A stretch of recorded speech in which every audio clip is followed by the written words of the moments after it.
across corporations, startups, and universities. And his missions had been align programs' goals with a strategy to deliver measurable social and environmental impact. So, David, let's confirm if David is online. And good morning for us, and good afternoon for you. David is sharing this broadcast live from Europe. So, David, how are you? Good morning, good Thank afternoon. you. The floor is Thanks, yours. Monica. Thank you so much, Monica. Good morning, everyone. Bienvenidos, bem-vindos, and welcome. It fills me with great joy to welcome you all to this Climate Launchpad, America's regional final for 2025. For those of you who do not know me, my name is David Watt, and I am the Program Director for Climate Launchpad Worldwide. Today, we are coming to you, of course, thanks to our fantastic partnerships with Irish Aid and Bank of America. I want to give a quick thank you, of course, to our regional hosts, Cleantech Hub Colombia, and of course, Holland House, who are hosting our live broadcast today, and of course, the Cámara Verde Latam for hosting us as part of their Biodiversity and Circularity Forum. This year, Climate Launchpad in the Americas region has been really special. Thanks to our partnership with Bank of America, we were able to expand and include even more countries in the Climate Launchpad family, expanding to Argentina, Brazil, Mexico, and Peru. Alongside this, our long-standing collaboration with Cleantech Hub and Climatech continues to thrive. And together we've been able to also bring the program to Costa Rica, El Salvador, Guatemala, Colombia, and Peru. And of course, the program has continued for the second year in a row in the United States with our partners at Clean Leap.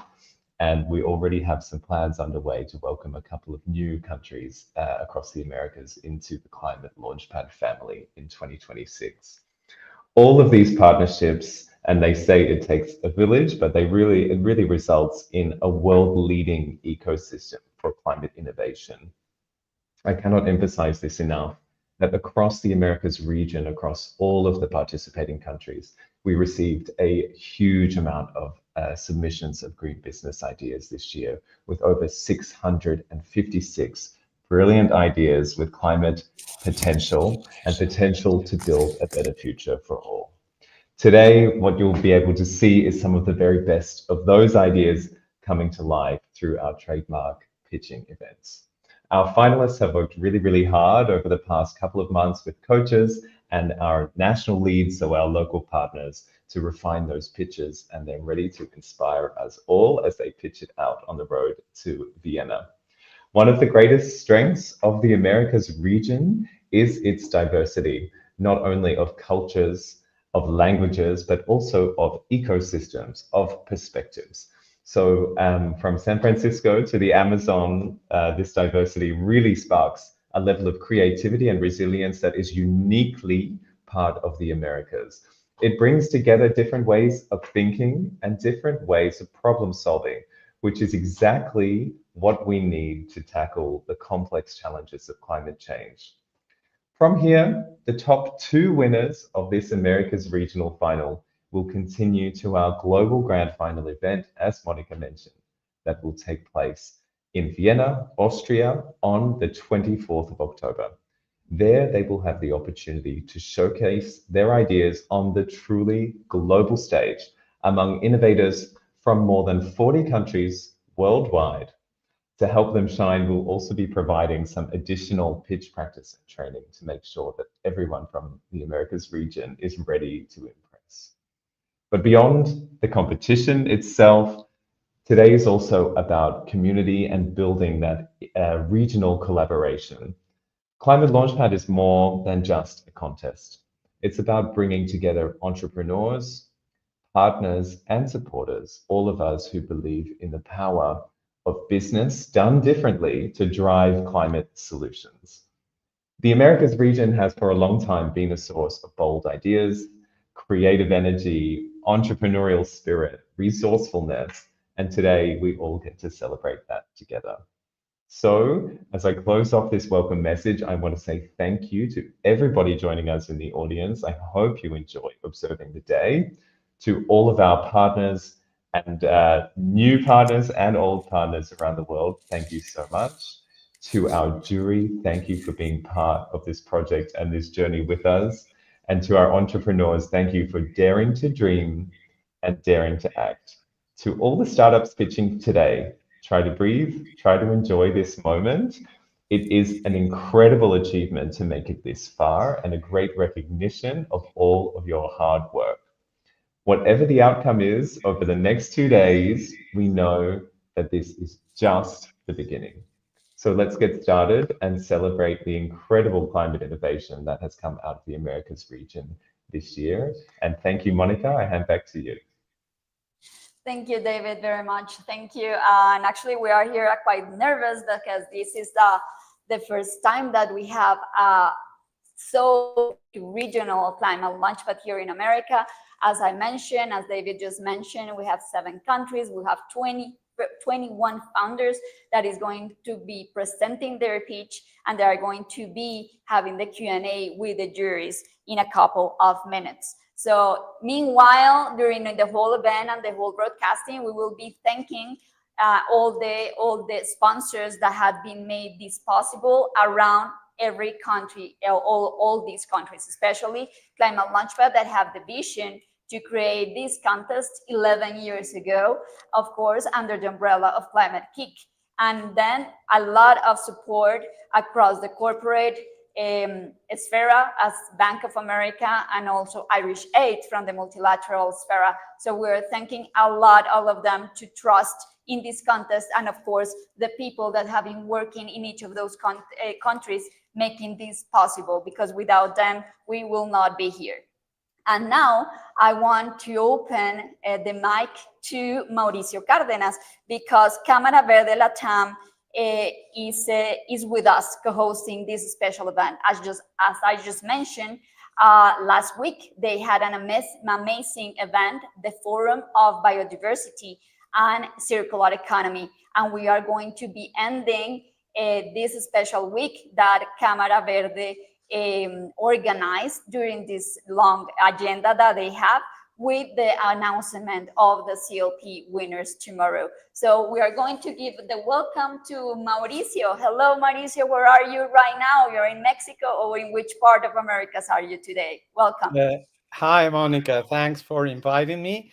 I am in Mexico City, and I salute everyone who is on the audience, and particularly the 21 startup founders who will be presenting momentarily.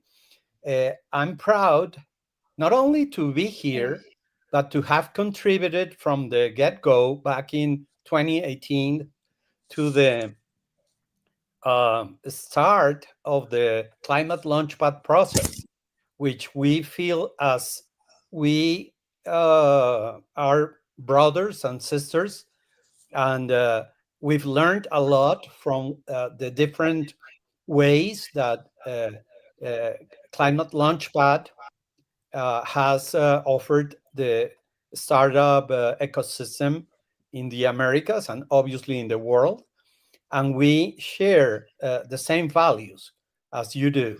And I just want to highlight, for the benefit of the audience understanding why we are greeting them at this point, that we at Cámara Verde, which we translate into Green Chamber, are in the business of connecting, strengthening, and partnering with businesses, governments, communities, research centers, universities, and the like, as we build a path towards regeneration.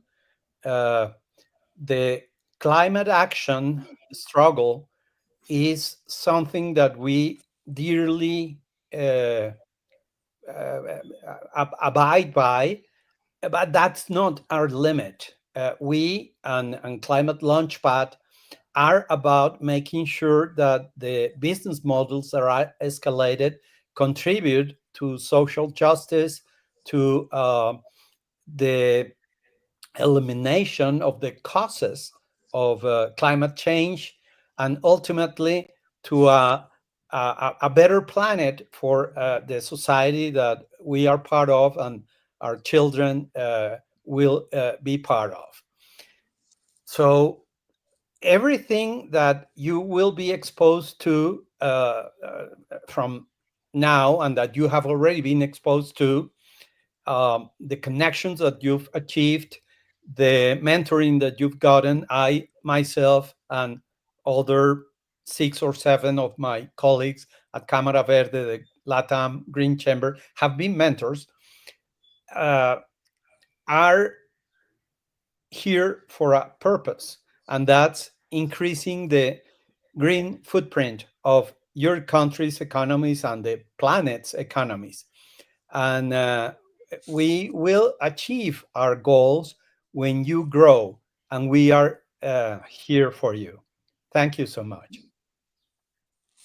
Thank you, Mauricio. And you just share an amazing words that we are here for you. And that's, I think that all the ecosystem message for all the founders that are out there, but also the people that want to be a founder, that want to get into this world of entrepreneurship with impact.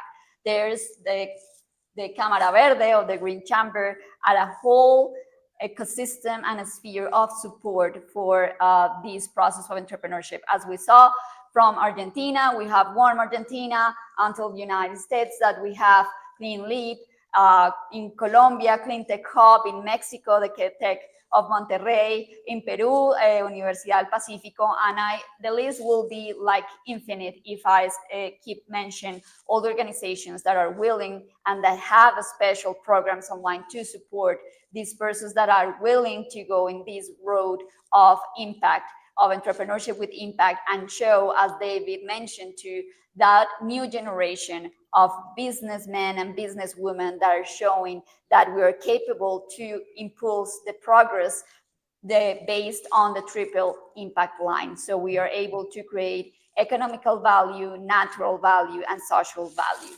So now let's move on. We are going to talk in a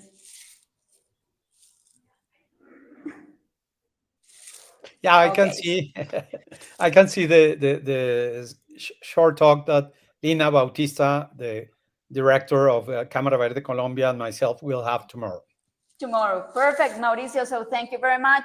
And please invite all your community to share this special celebration with us during today and tomorrow. Thank you for your opening words, and we will see you during this time and tomorrow. Absolutely. I will be here.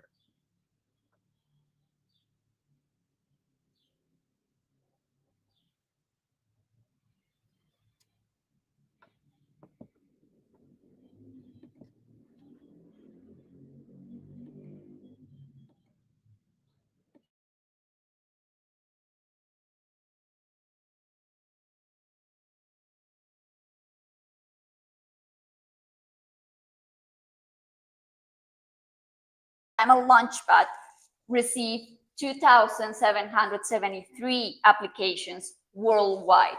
And we can see in these areas, these regions are the ones that CLP is around.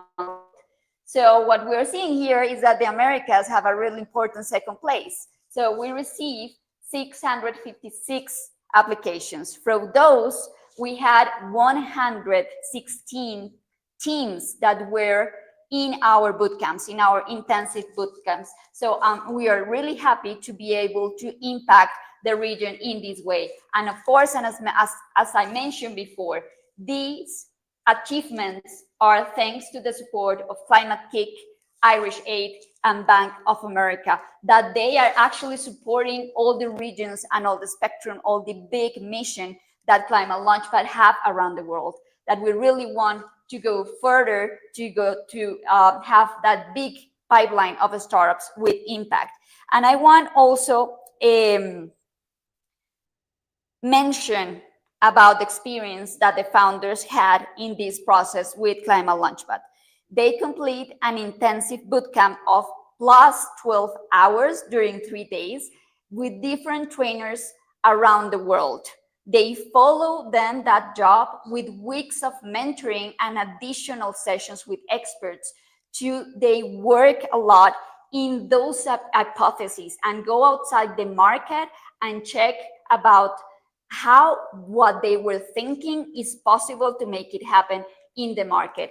One of the most valuable things that these contests have, and in that is push and the start is these boot camps, is that we are pushing the founders and their teams to validate their ideas, to validate their hypotheses. So we want to focus the work that they do here in the market product fit.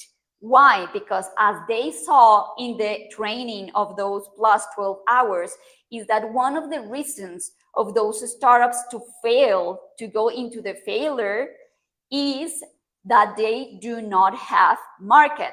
So that's one of the most important things that they've been working during this process with this international contest. They need to be sure that there is a market. If there is a market, that is why they spoke with the potential clients, because they were looking for the early adopters, because they were talking about the real needs, because they understood that not necessarily the way that they talk and the concepts that they mention is necessarily what the market is looking for. So we push them to validate, to spoke, to go to the market, and to understand the really needs of those early adopters, and actually to validate who are those early adopters for their business. So there were a lot of work. Also, what else happened this year? In this final of this year, the region was amplified, So Central America joined for the first time with passionate founders from El Salvador, Guatemala, and Costa Rica. Peru also started being part of this global ecosystem and brings a vibrant ecosystem. Mexico and Argentina, we're super happy that we have them back after a pause. And then a second year of the United States. And as Colombian and for Climatech Hub, we are super proud of being a pioneer, because through Climatech Hub, the country and the region welcomed the Climate Launchpad Global Contest in 2019. And now, from the Amazon to the farmlands and coastlines that make our region the world's pantry, the Americas are where nature and innovation meet. So congratulations to every participant. And remember, this is one step of the entrepreneurial journey. This is not just a goal. This is one of the steps that they are going to go through. And as also David mentioned, this is much more than just a contest and an incubation program. This is being part of a global community. And this is a way to get more involved with all the support that you can find around. So let's remember, and we are almost going to start having the pitches, but I want you to remember what the Americas represent to the planet. We are home of the Amazon rainforest. We are one of every 10 known species on Earth. We have the Amazon River alone sends about 15 and 16% of all river water on Earth into the oceans and drain 38% of South America, a fresh water engine for the world. Across Latin America and the Caribbean, our region holds almost half of the world biodiversity, including 60% of global territorial life and 6 of the planet's 17 mega diverse countries. So that makes us quite a powerful region around the world, because also as the world's pantry, here's why Latin America and the Caribbean already generates 23% of global agriculture and fishery exports, 13% of global agricultural production, and is projected to exceed 25% of global of agriculture or fishery in the 2018. That means also that we have a huge challenge to know how to represent that role around the planet and around the world. That's why the intervention and the participation and the flourishment of all these founders that we have here today, these 21 new leaders of startups with positive impact, are so important, because we are not capable right now to continue the way that we are being participating and having this role around the planet. We need a new way to do it. And here today and tomorrow, we are going to have that new ways, new solutions, new ideas, new technologies to know how we are going to represent ourselves in these important positions for the upcoming years that we are going to have. So now a little bit of housekeeping, because we're getting through this process right now, and I think that we went through. Let us. Okay, so today's setup, Lini, another one. How is going to work today? So all the startups are going to pitch the four. I don't know why here is 10 minutes. I'm sorry, that's wrong. It's 5 minutes. So everyone is going to present their pre-recording pitch that 5 minutes. And then they are going to have another 4-5 minutes to receive the Q&A from the juries, right? So we're going to have special juries today. They already have the scorecard. And they are going to follow, next, and they are going to follow 6 important criteria that we are, los criterios vienen anterior. The 6 most important criteria that we have in this contest. So the first one is the commercial or market potential. As I mentioned, one of the things that they work most during this process was the market fit, to be totally sure that their product, their idea, have an opportunity in the market of their country, of course, around their region, or globally. But the first step was to find their niche, their beachhead market, to be able to demonstrate what are the opportunities to expansion and the big impact that they have. The second criteria is the professional and potential impact. Then we talk about the innovation and the technology that is on these ideas, these business ideas. Also, the juries are going to evaluate the potential of the climate impact, the team potential, and this is important. We understand that right now, some of the founders are solopreneurs, but they need to look how to strengthen their team and how to find the right people to escalate their business. But also there's already an amazing teams that are pushing these ideas. So that's something also that the jurors are going to evaluate and have in mind. And after that, they are going to have this general quality evaluation. I'm sorry. Next.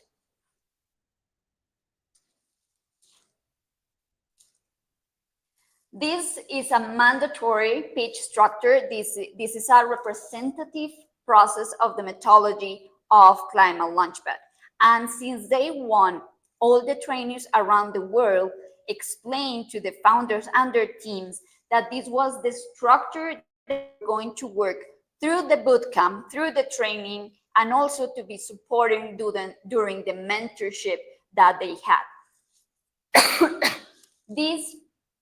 This process of 9 slides is the way to have a concrete and powerful and assertive communication to deliver this pitch deck.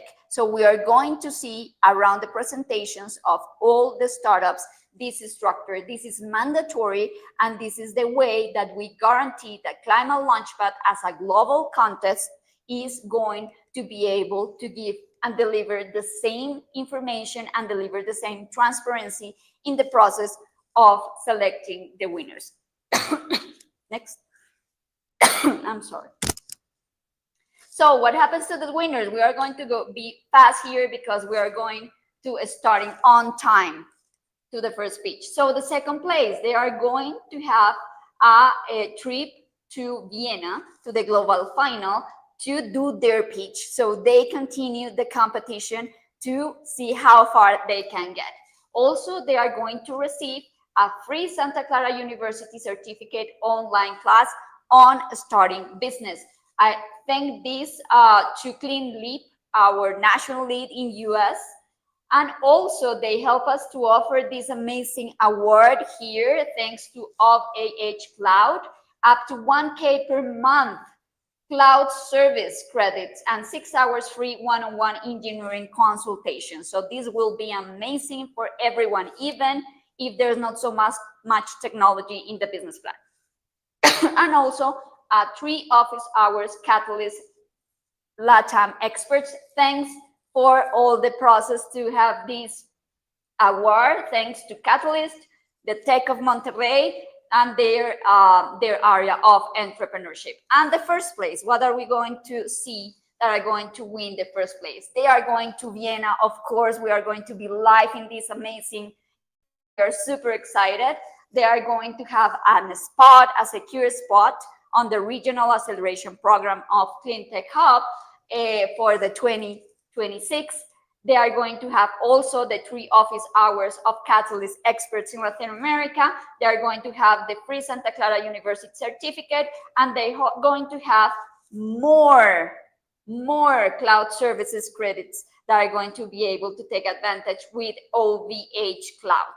So this is going to be amazing. And of course, behind the scenes of that, there's a lot of things that are going to happen with Climate Launchpad Global Team and with the rest of the national teams that are in every country. So expect everyone to keep working, because this is not the end. This is just the beginning. So continue. We are going to meet the juries to be able to start. And we have here 3 amazing people. We have here Carolina Duran. Carolina Duran is a co-founder of Beyond Ventures and is program director of Latin America Building Markets. We have Carolina has been involved with the Latin America ecosystem for almost a decade. So for sure, she have an amazing eye to see innovation, impact, and to give us a lot of amazing and impactful feedback. Christian Daube, he is part of the team of Climatech, Climate Innovation. And we are amazed and super happy to have you here, because also Christian, he is joining us from Europe, but he had been in strong touch with Latin American region and all the America region. So he is also he also knows how the ecosystem had been developing across the years, and will be awesome to have also the feedback of Christian Daube. And Felipe Gonzalez, thank you, Felipe, to accept our invitation. Felipe is in Mexico, and he is the director of Catalyst LATAM. Thank you for leading your expertise and your time today. So we are glad to see you. So maybe we open the mic for a few seconds for the jury to say hi and introduce yourselves, and then we'll start with the pitches.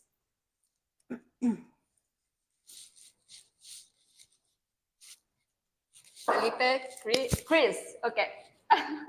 Muy buenos días a todos y tengo mucha curiosidad de ver y escuchar a todos estos pitches y quiero hacer preguntas muy críticas a los emprendedores, porque creo que este final del Climate Launchpad de las Américas creo que muestra el potencial y el talento de emprendedores en el mundo de innovación climática que están en etapa temprana pero que tienen mucho potencial en adelante. Entonces, mucha curiosidad y mucha suerte hoy y mañana. Thank you, Chris, to be here with us. And Felipe, welcome. Thank you so much for the invitation. I'm very happy to be here. Very excited to see the pitches, and I wish you the best. I wish you a lot of success in your pitches, and I'll also be following up with some interesting questions. So welcome. Well, thank you very much. I don't know if we have got Carolina online.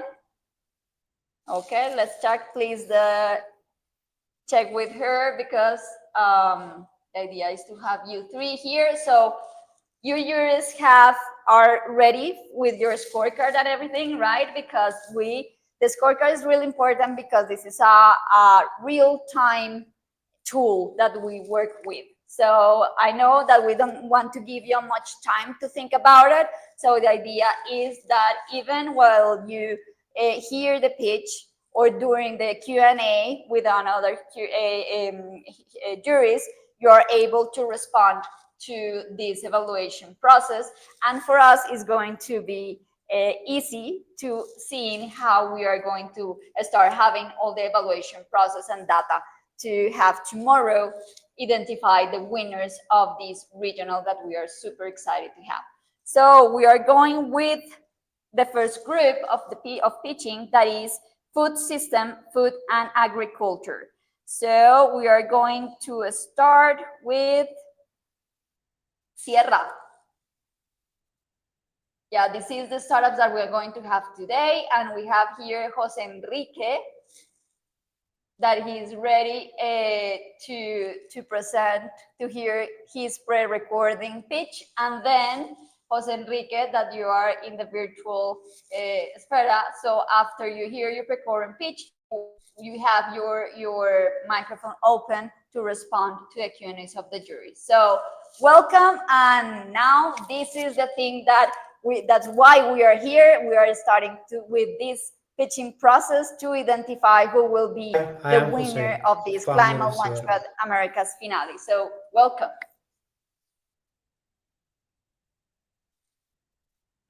When I was a child, being a cattle owner was a sign of pride for me and my family. Today, it hurts to see our industry blamed for 14% of global greenhouse gas emissions. This is 3 times more than aviation, but we lose sight that these gases could be eliminated with sustainable practices such as giving feed supplements to the cows, and the opportunity that 1/3 of habitable land in the world is used for cattle. With regenerative grazing practices, this land could act as a massive carbon sink. The problem? These practices are very hard to implement for ranchers. They need traceability, and with declining profitability, it's getting harder to work the land. But with Sierra, ranchers get a monthly subscription, AI-powered software for ranch management and advisory to implement these practices immediately through a WhatsApp conversation for only 50 cents per animal per month. Mexico alone has 36.5 million animals, and from 1.1 million ranchers, we target 180,000 who manage altogether 9 million animals. We use in our ranches some type of technology and manage at least 50 animals, 100 hectares, and 5 employees, because here's where management gets complicated. I know because I am one of these ranchers, and when I took over our family ranch, it was impossible to manage it remotely. Worse, without being more profitable, I could lose our family legacy. That's why I digitalized the ranch. I give full traceability, and in less than an hour, we implement a custom regenerative grazing plan using AI.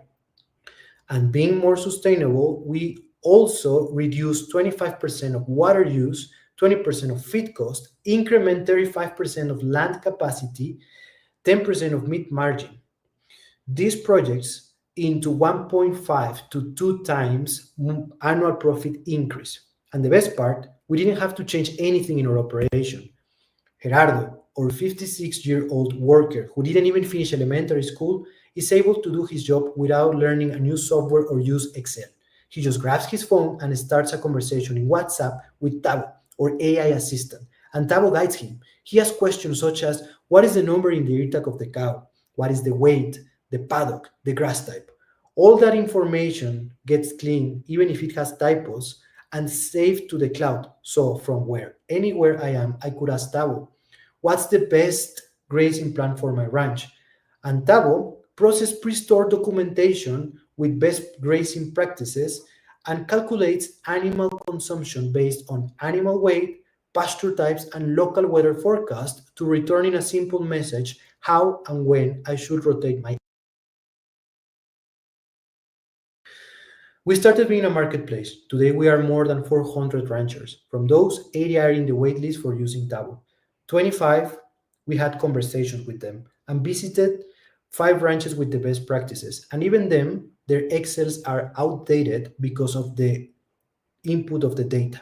They think that using apps is very complex, but they run their daily operations through WhatsApp communications. Sustainability is not a priority, and they think it's very complex to implement. Profitability is their priority, and the most profitable practices are the most sustainable practices. We aim for 20% of our beachhead market by 2030. This represents 8.29 million profit per year in a monthly recurring revenue business model. Feed supplements prevent up to 98% of cow enteric methane emissions from reaching the atmosphere. This is 0.36 tons of CO2 equivalent per cow per year. Regenerative grazing restores soils and acts as a carbon sink. This removes up to 1.6 tons of CO2 equivalent per hectare per year. With just 20% of our beachhead market, it represents 6.4 million tons of CO2 equivalent, which are the same emissions made by 76,000 flights from Mexico to New York. I have more than 10 years experience developing technology in Mexico and the UK. I've been CTO and CEO in fintechs and co-founded the first regulated real estate crowdfunding platform in Mexico. Sustainability gave me a purpose. I studied credit carbon in Berra and sustainable strategies in Stanford, all to make cattle industry more sustainable. My name is Jose Enrique, and my goal to restore pride in cattle ranching by becoming the generation of cattle ranchers that produces consciously and mitigate climate change. Thank you.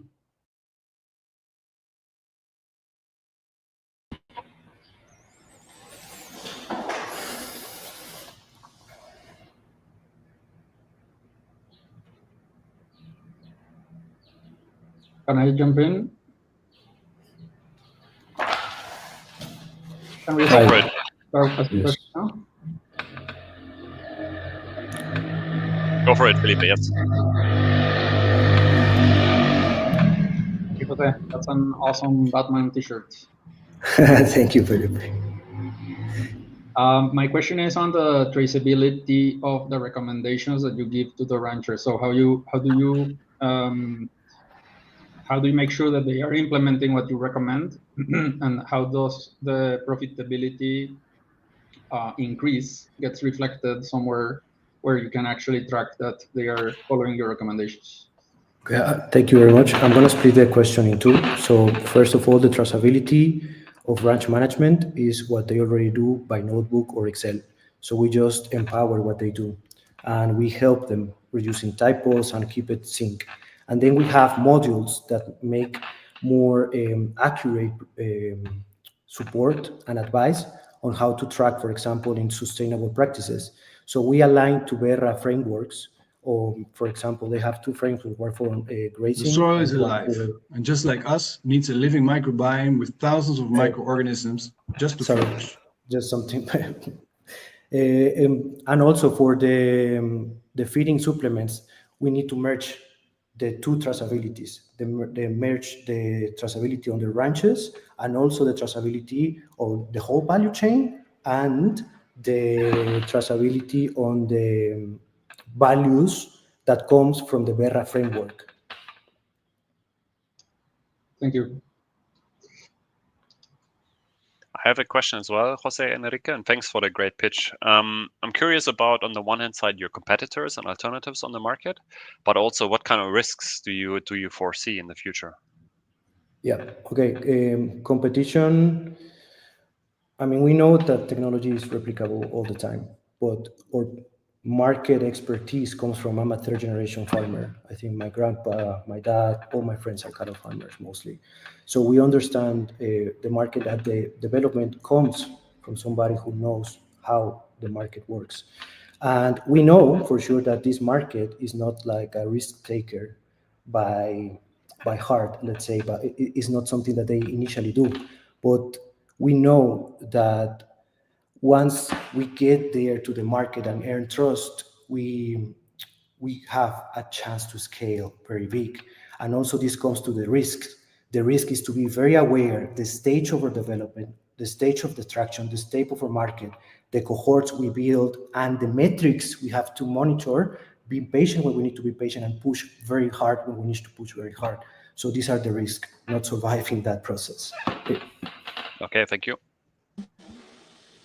Hello, Jose Enrique. Good morning. My name is Maria Carolina Duran. I'm the director for building markets for LATAM. I really like your pitch. I wanted to ask you a little bit more about accessing market. So you want to sell and implement this technology. I know who your off-takers are, but who are your clients?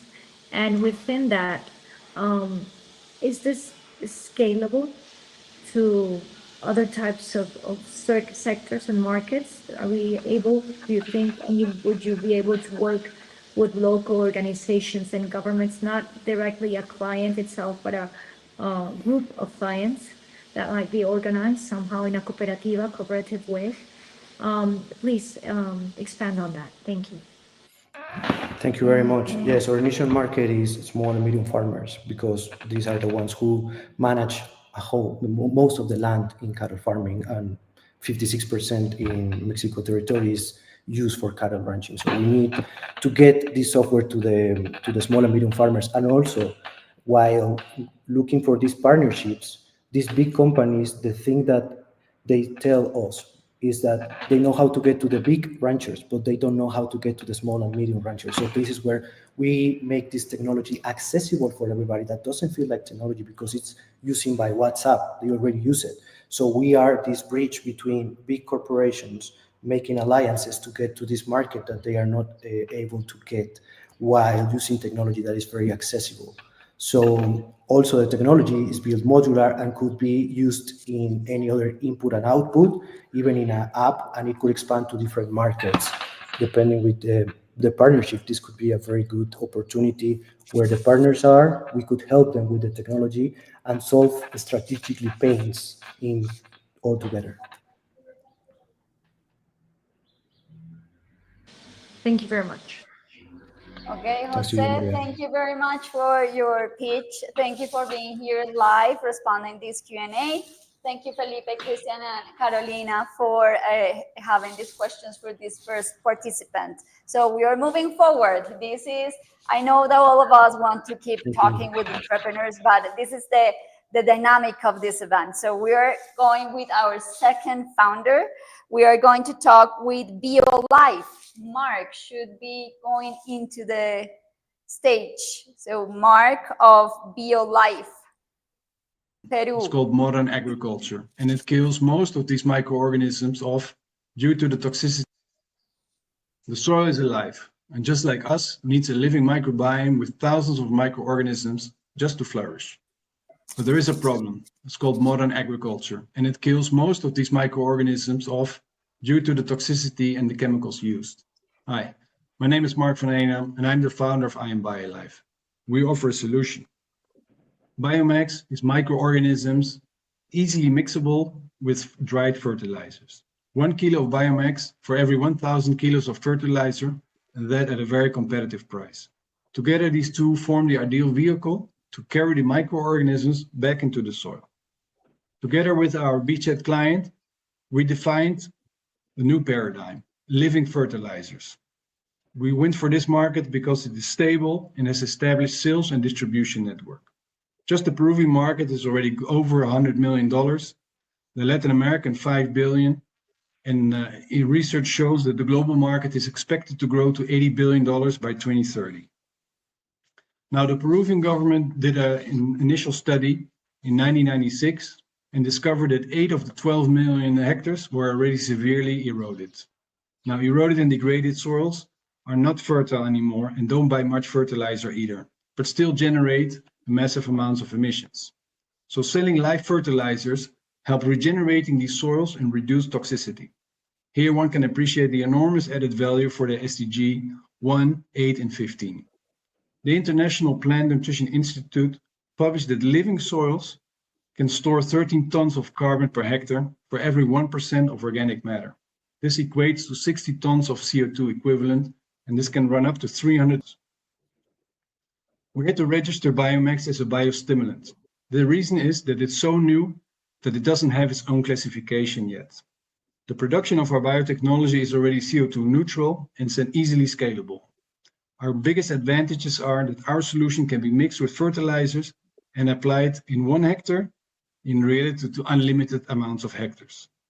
We also already proved in trials before that we can reduce 50% of the used fertilizers while maintaining the production. Now, our potential clients, they told us about their problems converting fertilizers into actual crops. Also, their everlasting problems with plagues and the occasional lack of fruit set due to climate change. Also, they need 30 pesticides and fungicides to prevent the loss of their crop. With BioLife, they simply wouldn't have these problems. BioLife has already established sales and traction in Peru. In the rainforest with Macambo and cacao, and at the coast, we signed a 5-year sales and purchase contract for the minimum amount of $100,000 in the period of 25-26 and going to $300,000 in the 26-27 season. In October, we will start a trial with our beachhead client, 14 hectares of citrus. Now, we also had meetings with Biomarket, which represents 41 cooperatives that has thousands and thousands of agriculture growers and 15,000 technical people. Additionally, we have a free educational program where we can raise awareness and educate these people to farm in a healthier way. Now, with a competitive price and only 5% of the Latin American market, we will earn a net income of $60 million by 2030. Our climate impact is huge. According to the IPCC and the FAO, the global agricultural accounts for 20% of total greenhouse gases. By selling living fertilizers in our beachhead market, we gradually reduce toxicity in the soils, while BioLife would be saving 37,000 of these 10-ton buses or 375,000 of these 1-ton globes, and not accounting for the 200,000 tons needed to create the fertilizers in the first place. Now, I know our dream team already for almost 10 years. Tanya is our acting general manager, a licensed nurse, and also a serial entrepreneur with a focus on sustainability for the Andean communities. Pim is a decade-long innovator for Amazonian novel foods. Agronomist Carlos Sabecasis is the creator of the soil regeneration technology and his program Agromitos with almost 2 million views. And me, Mark van Eenam, economist and biologist, ex-organic grower. Our team already gives back life to the soil. And by 2030, we are restoring 3 million hectares more in Latin America. So if you like to live on this earth, maybe you want to join us in our noble cause, reviving the soil, we can save the world. Thank you. Thank you, Mark. I have a Hello. first clarifying question because you speak about erosion in the deck, but how is this product going to combat erosion in particular? Because it seems like this product is for existing crops, no? So No, I didn't. No ocean. I didn't mention the ocean. no, erosion. Oh, erosion. Yeah. Well, this is a live microorganisms. So when you have put the biodiversity back in the soil, it can retain water, it can create pores, it can fix nitrogen. So the erosion is due to the lack of soil consistency and soil biodiversity. And that's exactly what we put back. So when you put back the biodiversity, all the bacteria are able to convert again the minerals in uptake for plants and roots, and then you prevent the erosion, or you can not only reduce the erosion but bring it back to life, increasing the organic matter into the soil. Okay, and just a quick one. When you say that you mix your product with existing fertilizers, do you do that at the source, or do you do that during the use of the fertilizer at the farm? No, that's during the source. So the main idea of the switch to mixing directly with dried fertilizers is when the fertilizer, ideally it's already in, let's say, Dubai or Russia or China, where the urea is made, to mix it there. But normally when the product comes into the country and before it gets distributed, it should be mixed. It is lifelong, it will not degrade. So then they can send it out, and then they can save on distribution, on transport. So the ideal form would be when it hits the local market, immediately, also the clients would want that. The beachhead clients would immediately want to mix it there, to reduce their CO2, let's say their footprint, but also to reduce their cost, distribution cost. Thank you. I have two questions as well. Thanks, Mark, for the pitch also. I'm curious about the competitors and alternatives, but also what do you need to accelerate kind of the growth, right? And it could be allies or resources, or what do you need there? Yeah. Yes, so competitors are very limited. I put the EM1, so there are a few companies that have microorganisms, but we managed to have between 100 and 300 different microorganisms. The key is that we don't want to sell it as we have 100, because the next one will try to have 101. So the big advantage of our advantage is that actually we're getting bombed, photobombed. I was photobombing the previous one. So the idea is that what we've seen is that we have consortiums of microorganisms. Just like all the people are present here, we all are looking to be the same goal. And I came from Holland, and now I live in Peru, and I've adapted. So people would say, yeah, if your microorganism is not local, then it won't adapt.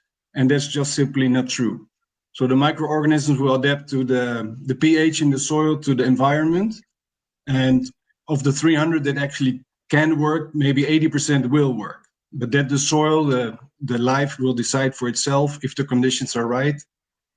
The other big advantages is that we can actually be mixed with other fertilizers. So it can be urea, but can also be with phosphates, and can be applied also liquid. So we don't have to be mixed, but we can be mixed.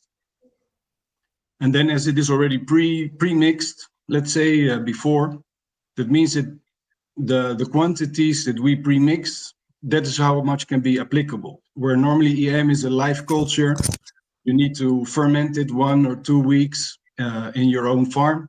So you have a limited amount of hectares that you can apply it to, where it could have been applied in 1 million hectares, it wouldn't matter. Okay. Okay. Did Thank you. Did I answer your both questions? Yeah, okay. Yes. Thanks. Thank you. Thank you, Mark and Caro. If you have a Yeah, question. hello. Yes, I don't know if we have the time though. I wanted to ask Mark the story behind the business. It's very important when you sell that you sell from your heart, honestly. I want to know why you got into this, why you thought this was a good opportunity more than the metrics you already showed us. Why do you want to pursue a life in real life? Well, thank you for the question. I always wanted to be a biologist, and in the university I wanted to study also medicine, and there was a lottery system, and I didn't win the lottery system there. So I first studied economics, and finishing my studies, I just went on a trip to South Africa on the motorcycle, and there I saw the oranges in the green trees and the lemons, and I said, this is what I want to do. I want to be outside in nature, and with the luck of how it should be, I managed to, with 0 funds, managed to get some help, and I bought my first farm in South Africa. And there I turned a conventional farm into an organic farm because I didn't believe in chemicals, and I knew also today I'm helping people be healthy. So I knew the damage that chemicals do into in the fruits and vegetables. I didn't know about the soil back then. So I've been an organic farmer for 10 years, and I didn't have the tools that I can offer now being BioLife.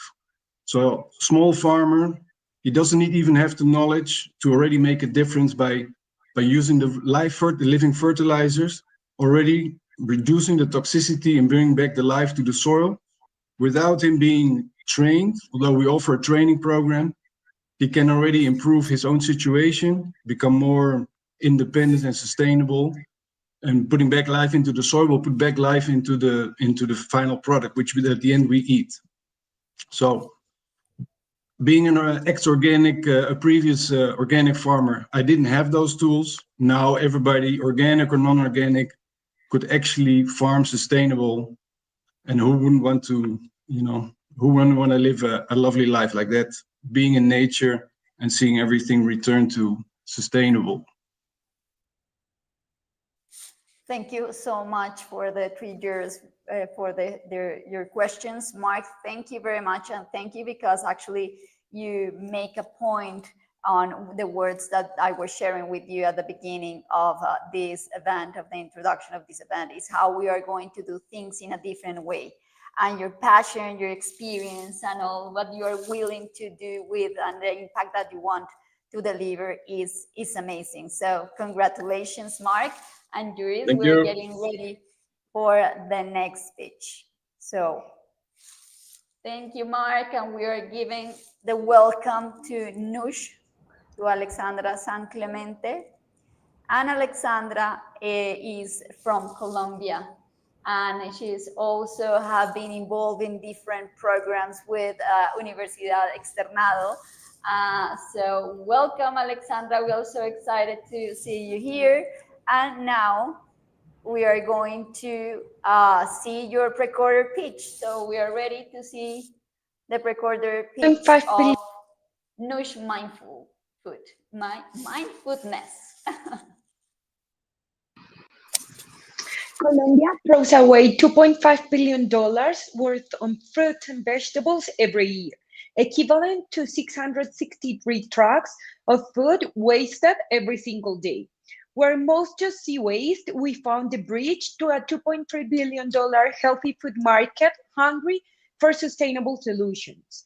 I am Alexandra San Clemente, health coach and passionate about nutrition. And this is Nush, the company that is transforming Latin America's biggest food waste crisis into wellness and profitability.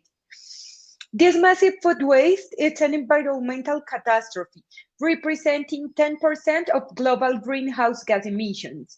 Meanwhile, the healthy food market in Colombia already exceeds the $2.3 billion annually, and eco-conscious consumers went from 17 to 27% in the last year. It's exactly at this intersection where we operate. Nutrition solutions based on fruit, vegetables, and superfoods, designed to save you time while taking care of your health and the planet. We target Gen Z and millennials, who drive 41% of wellness spending, actively seeking for sustainable and convenient solutions. With a caution action plan, we target 1% of the market in Bogotá in our first year. With national expansion with 20% growth in existing markets and 1.5 penetration in new markets. And a piloto in Santiago de Chile, Latin America's most mature healthy market, allowing us to exceed $1 million annually by year 5. A conservative projection, but we are positioned to significantly exceed this with our proven traction. Our value proposition is to rescue 60% of all the fruits and vegetables we use at their ripeness and transforming them into premium wellness solutions to save time, reduce waste, and deliver superior nutrition. Flash freezing them to put their nutrients into standby up to 12 months, while giving our customer back their most precious resource, time. Today, we lead the market with our ready-to-blend smoothie packs, but our vision is bigger, a complete wellness ecosystem. Our membership model is our competitive advantage.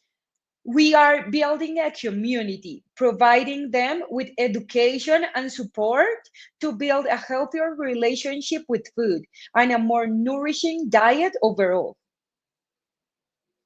Our customer age 23 to 45 years, peak productivity years, where wellness and energy equals performance. Through extensive pivoting, we have validated they want convenience without compromise, less sugar, more natural ingredients, and protein in a daily basis.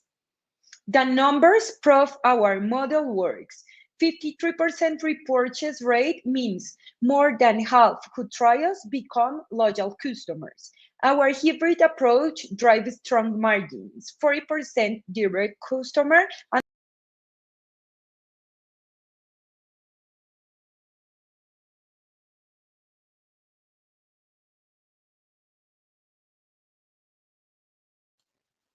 We have confirmed retail traction partnerships with Machacha and Feed Hub, healthy markets in Bogotá, plus an offer from Olímpica nationwide, one of Colombia's biggest supermarket chains. We started with a B2C selling ready-to-eat products, but quickly, thanks to our customer, we realized the big opportunity in retail, launching our packs that allowed us to increase our average ticket sales from $6 to $10. We plan to rescue 60% of all of the fruits and vegetables in partnership with platforms as Oliver and EatCloud, allowing us to avoid 3% of greenhouse gas emissions in our first year, produced by these foods in a landfill. Every smoothie pack saves 270 grams average of food waste while delivering 40 grams of a more sustainable protein, avoiding 85 tons of CO2 produced by 1,850 cows for the same amount of protein in 1 year. The same as 1,400 flights between Bogotá and Medellin done in our country in 35 days. Our dream is that taking care of yourself and loved ones feels easy and not overwhelming. We are seeking strategic partnerships and investment to accelerate our proven model and amplify our environmental impact. At Nush, we are convinced that every bite is a choice to a planet we believe. Join us transforming how Latin America thinks about food, wellness, and sustainability. Thank you.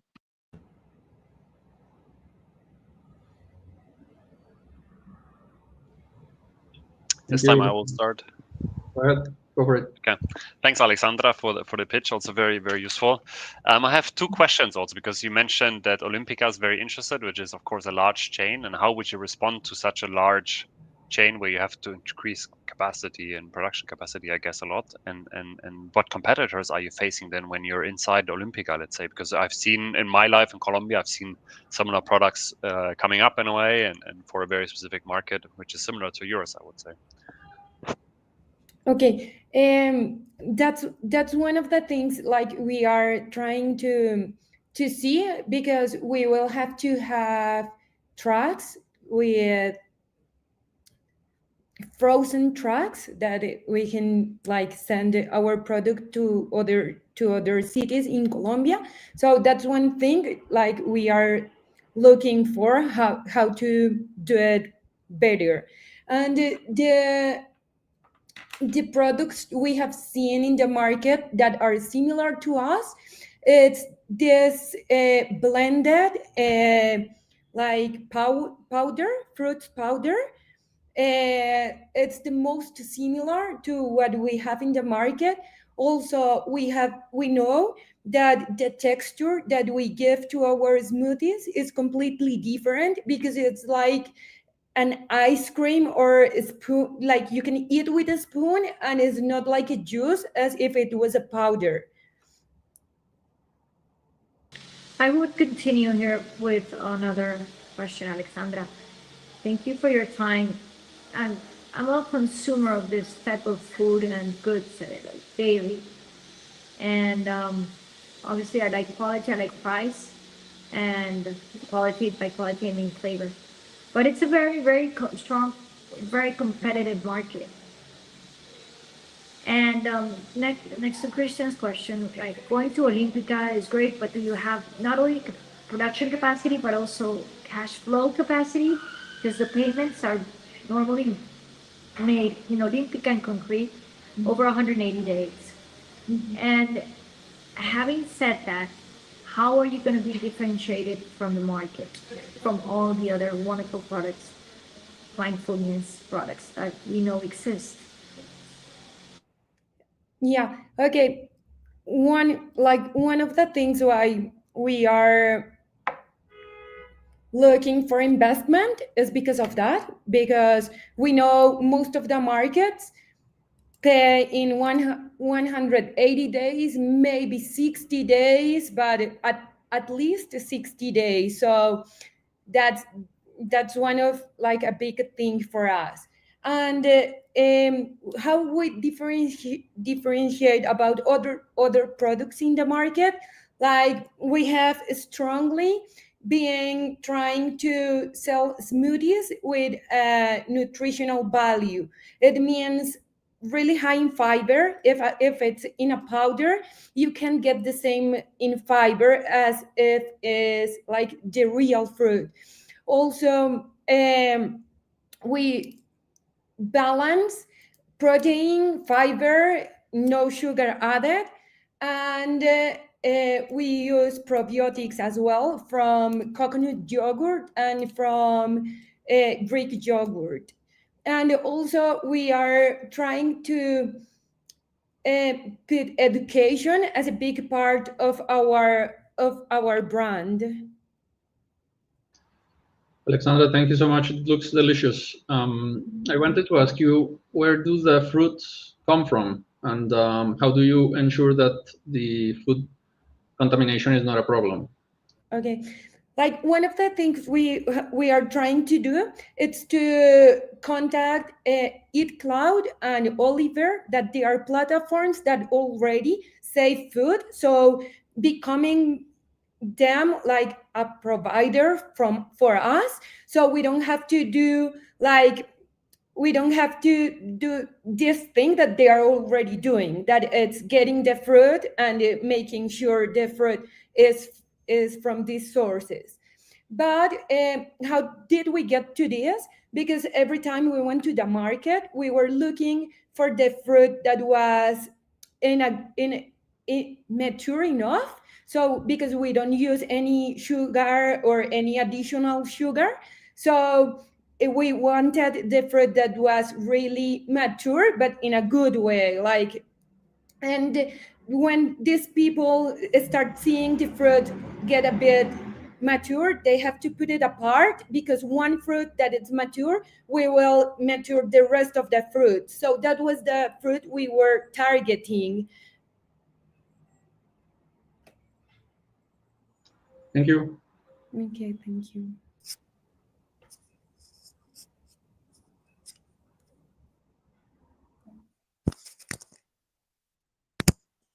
Okay, thank you. So there's any other question from the jurors?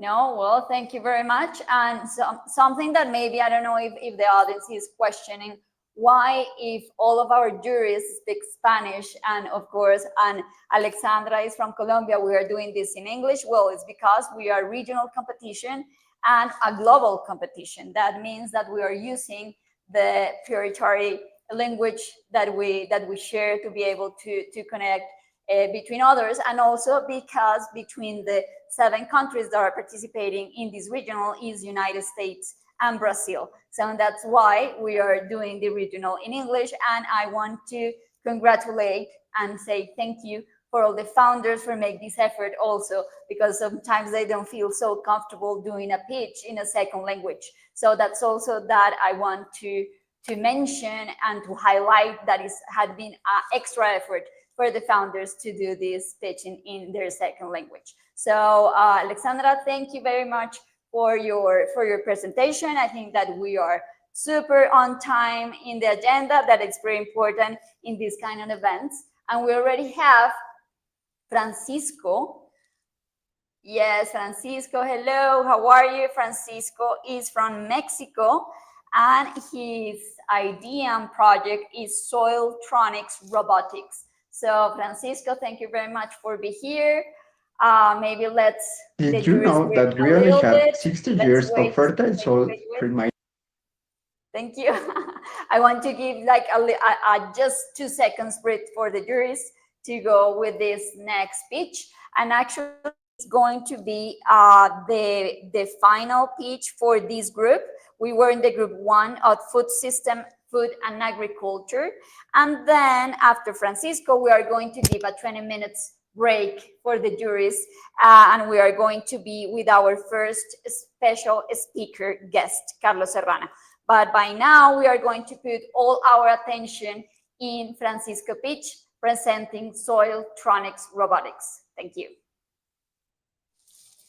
Did you know that we only have 60 years of fertile soil remaining? This alarming projection comes from the FAO, highlighting the devastating impact of indiscriminate chemical fertilizer use. This demonstrates the urgent need for farmers to have fast, accurate, and reliable tools to monitor and protect their soil health before it's too late. That's exactly what we do at Sotronics Robotics. The way we do this is through a comprehensive service in which we use autonomous mobile robots to analyze the soil in real time. We also offer recommendations for efficient fertilizer application, use of organic products, and conservation strategies. All this for the price of $80 for every 5 hectares. The service is designed for producers like Paulino Sanchez, who would like to know what his soil needs to produce more, but who is concerned about the increase in fertilizer prices.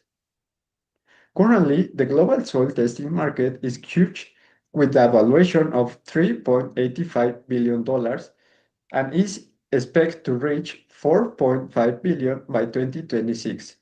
On the other hand, in Mexico, there are more than 3 million farmers. If we only concentrate on those who are between 25 and 45 years old, have more than 2 hectares, are owners, and work their productive unit, this still represents more than 900,000 farmers. Our main value proposition is that with our recommendations, we can reduce fertilizer expenditure up to $50 per hectare. In addition, our results are delivered in minutes, not days, compared to traditional labs, and we do not use any type of chemical reagents. Going deeper in how the service works, everything begins when the person in charge places the coordinates where the measurements will be made in our own app. This information is sent to the robot and activates the sensors, which work with a technique called induced reflectance spectrometry, whose operating principle is the interaction of light with matter. Then the information is sent to the app, and with the help of artificial intelligence, a report is generated with personalized recommendations, easy to understand and ready to be sent by WhatsApp or email. Reaching this service required a lot of interaction with customers. This interaction began with a WhatsApp survey that reached more than 235 farmers. Then we conduct more than 85 interviews and result in more than 10 successful pilots. What we learned from this experience was that interaction with the robot generates a lot of interest and trust. The reduction in fertilizer is what is most valued, and there is a greater motivation to apply sustainable practices with clear knowledge of their soil's condition. With all this information, we know that we will be able to reach a market share of 10%, which will represent profits of $6.2 million in the fifth year. The key aspects are the selling price, production cost, and transportation cost for each service. The fertilizer problem is also an environmental problem. Science studies estimate that emissions from fertilizer application in Mexico are 1.92 million tons of CO2 per year. With our recommendations, this could be reduced by 35%. In fact, if we only reach 10% of our beachhead market, this would mean avoiding the emission of 67,000 tons of CO2 per year, which is equivalent to remove 15,000 gas vehicles from the road for an entire year. The team is multidisciplinary, composed of mechatronics engineers and our colleague who has a master's degree in agribusiness strategy. In addition, we have the support of institutions such as Be Visionaries, the Mercedes-Benz Fellowship, NVIDIA, UNESCO, Nestlé, and New Ventures. With all this support, we know that we will be able to achieve our dream of impacting more than 5,000 farmers in the first 2 years, and more in the long term, that robots will help us to produce our food on this and other planets. Finally, remember that where technology touches the soil, the future flourishes. Thank you so much. Thank you, Francisco, for that pitch. And now we can open the Q&A with the juries. Your questions. I'll start. Thank you, Francisco. It looks amazing. It reminded me to Wally. Why is a robot more efficient than a human for testing the soil? because it's faster. The the robot can move faster in the field, and we use sensor to measure the soil in real time. So just have the data in this moment. And is it your proprietary technology, or is it a mix of proprietary technology and some standard components? Yeah, we have some standard components, but all the design and all the components we manufacture it. So all the robot is ours. Perfect. And is it protected by any patents? Yeah, it's patent pending. Okay. So, Francisco, hi, my name is Maria Carolina Duran, Director of Building Markets for LATAM. I am curious about partnerships and alliances, strategic alliances you can build. I know you started this with a grant and with strong allies behind, from what I see. And I want to know if there's any future in collaboration with them, working together. Are they going to have ownership or not on your intellectual property, as Felipe asked a minute ago? And how do you envision growing this with which type of allies and where? Mm, yes, we have institutional allies, but the main call yeah allies that we want is where communities, local communities, and local farmers, local group of farmers. There are the main people that we want in to collaborate in our company, and and we want to collaborate together with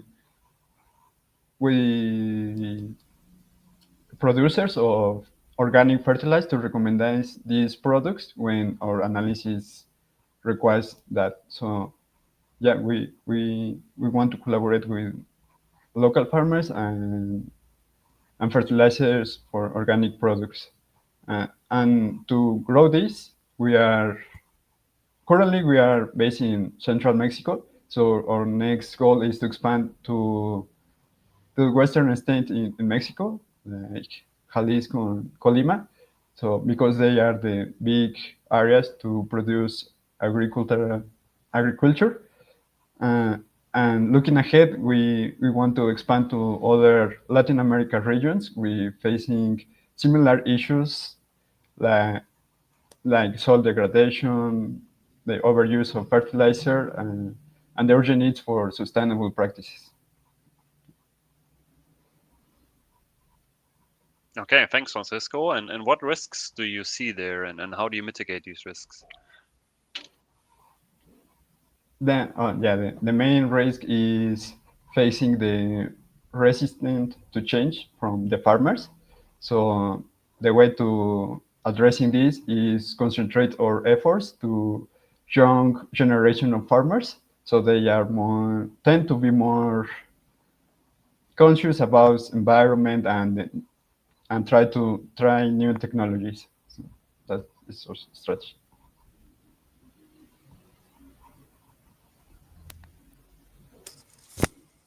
Okay, there's any other question or maybe some feedback to Francisco from the juries? Everything looks fine. So, okay. So, Francisco, thank you very much. How are you feeling? You want to show your logo? Go ahead. Thank you Okay, for the opportunity.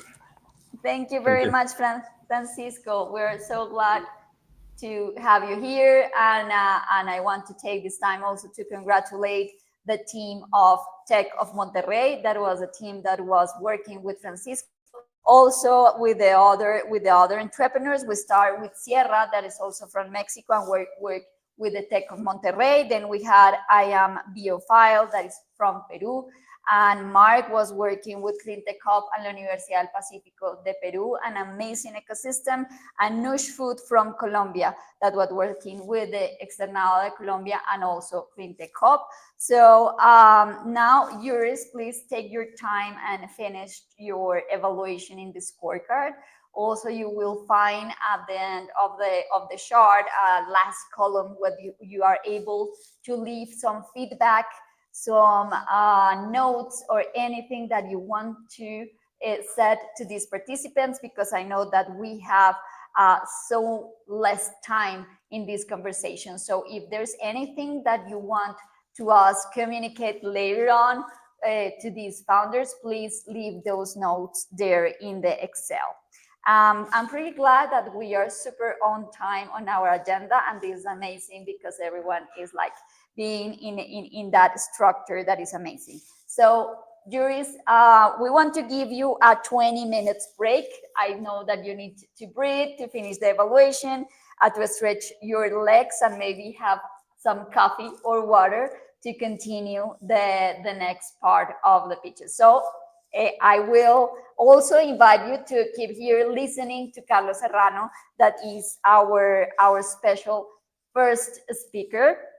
And well, we had the participation of this first group talking about food systems and innovations that will help us how we are going to feed the people in the upcoming years. And meanwhile, well, if you believe entrepreneurship starts with knowing yourself, you will love our next speaker, Carlos Serrano. He called it really clearly. He said, our first and most important entrepreneurship is ourselves. So Carlo, I did my homework and I was checking your LinkedIn and I find this amazing article from you that you share your personal journey and say why you are here. So Carlos is an impact entrepreneur. I love this word, Carlos, actually, and Datacolic, that's amazing. Co-founder, and co-CEO of Climatech, board of member of RoboGenius, and business intelligence strategist. Carlos' mission is empowering humanity by closing digital, tech, and learning gaps, from refurbishing electronics for second lives to redesigning classrooms where kids build real digital skills. So Carlos turns waste into worth and code into opportunity. So Carlos, thank you so much, and thanks to the Tech of Monterrey that was like the bridge to be in contact with you. So thank you so much to be part of this Climate Launchpad America's regional final. And we love to have you here talking about circular economy and artificial intelligence. That's a topic that is super hot, I think, because, and Carlos, I'm sure that I'm going to learn so much with you in these 20 minutes, because right now I am a little bit confused actually on how to put these things together about circular economy and AI. Of course, we have heard that technology is going to allow us to respond to these challenges on climate and contamination and pollution and the loss of biodiversity. But still, we already know that AI have a huge impact in natural resources, in consume energy. So there's a lot of sound around this topic, Rao. And I think that right now we are having so much information that we still don't know what is real and what is not, and how really to approach this technology and the power of this technology in the better way to actually support our mission of responding to these challenges of climate. So Carlos, thank you very much, and the floor is yours, and love hearing you for this the next 20 minutes here in this final. Thank you, Monica. I'm glad I'm very glad to be here. Thank you for this invitation, and I love that introduction. I really, I really believe that everybody in the world is an entrepreneur, because our most important entrepreneurship is ourselves. So, with this introduction, uh, first I want to talk about me, but you have talking a lot. I'm Carlos Serrano. Here I am with my co-founders, Omar and Andres. And 3 years ago, we start a circular startup that it's called Rematech. and we have been in a lot of acceleration programs. Here are some of them. And when I received this invitation to talk about circular economy and artificial intelligence, I really think what can I talk about that is not really common. So can you see my screen, right? Okay. So I think That's like, artificial intelligence is probably the most innovative technology in all our times. And what I have seen is that not all entrepreneurs are really taking advantage of this technology. And the question is why? Why not all the entrepreneurs are taking advantage of this technology? I have seen some entrepreneurs that are not paying for um, are not paying for ChatGPT Plus instead of to have just ChatGPT free, for example. And the question is why? Why we are not taking advantage of this technology? So I believe that there are a lot of reasons behind this decision, and most of them there are not technical decisions. There are most decisions about human behavioral. Uh, we are afraid to use this new technology. So uh, I believe this technology can give us the chance to really um, transform the economy to a real circular economy, because what I have seen and what I hear constantly is that um, we are just recycling resources. We are just taking resources and we are just transforming these resources to a viable product for the economy, but we are not. This is my opinion. We are not thinking deeply how to reduce, or maybe the world is how to eliminate uh, waste. How can we eliminate waste, not just reduce? How can we eliminate waste? So I think, and I really believe that artificial intelligence is the technology that can get us from a linear economy to a full circular economy. So here is this famous startup curve. The this curve is famous because Paul Graham of Y Combinator. And what I'm gonna try to talk about is uh, right now my company is in the blue point, and 3 months before we were in the purple point, but we have taken 3 years until to get to that point. And my question is, how will AI will reshape this curve?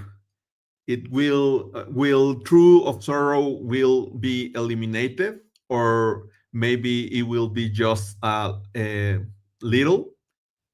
So I just want to talk about this because if we want to take advantage of this technology, uh, as I said, I think the barrier or the limitation is not a technical limitation. I think it's a human behavioral limitation, because as any technology, we are afraid to use it. There are a lot of unknowns that we don't really understand, And that's the really reason, that's my opinion, that's the deeply reason why we are not taking advantage of this reason. I mean, like, for example, right now, all the entrepreneurs have tools like B0 or Vercel or Lovable or Replit to make his minimal viable products or proof of concept in a really very quick time. But sometimes I see these entrepreneurs still are doing the things in the normal way, in the traditional way. And the question is why? Why, if we have a really good technology that can give us the opportunity to make this true of sorrow in a very, very little time? So I think this is the most important thing to question ourselves. Why I'm not using enough artificial intelligence? Because when people come to us and they um, give us opinion of my company, they tell us that we were very, very iterative. We are a very iterative team. And what I think is that we are not afraid of of anything. I mean, like when it was November 22, OpenAI released ChatGPT 3.5, and we were one of the first startups in Mexico that we start using ChatGPT in the Plus version. And at the beginning, that technology was like really, it was not a really good technology at the beginning. But then you understand how to use it, and also this technology improved.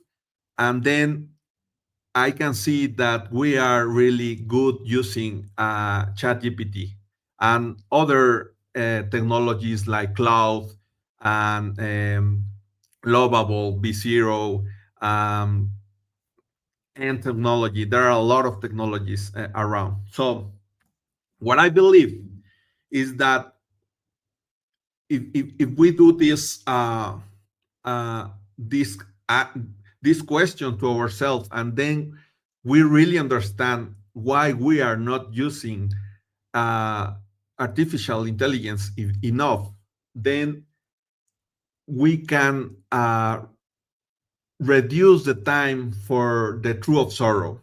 This time when an entrepreneur, we are like really suffering because um, we don't understand what is happening, and we are almost dying.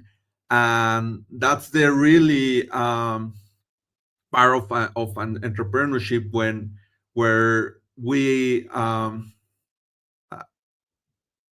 we are we are really really sad about we are almost trying to um, get off of entrepreneurship, right? So that's what I want to talk about, and this is my opinion related to artificial intelligence. I think it's the way to have a very circular economy. And thank you for this opportunity.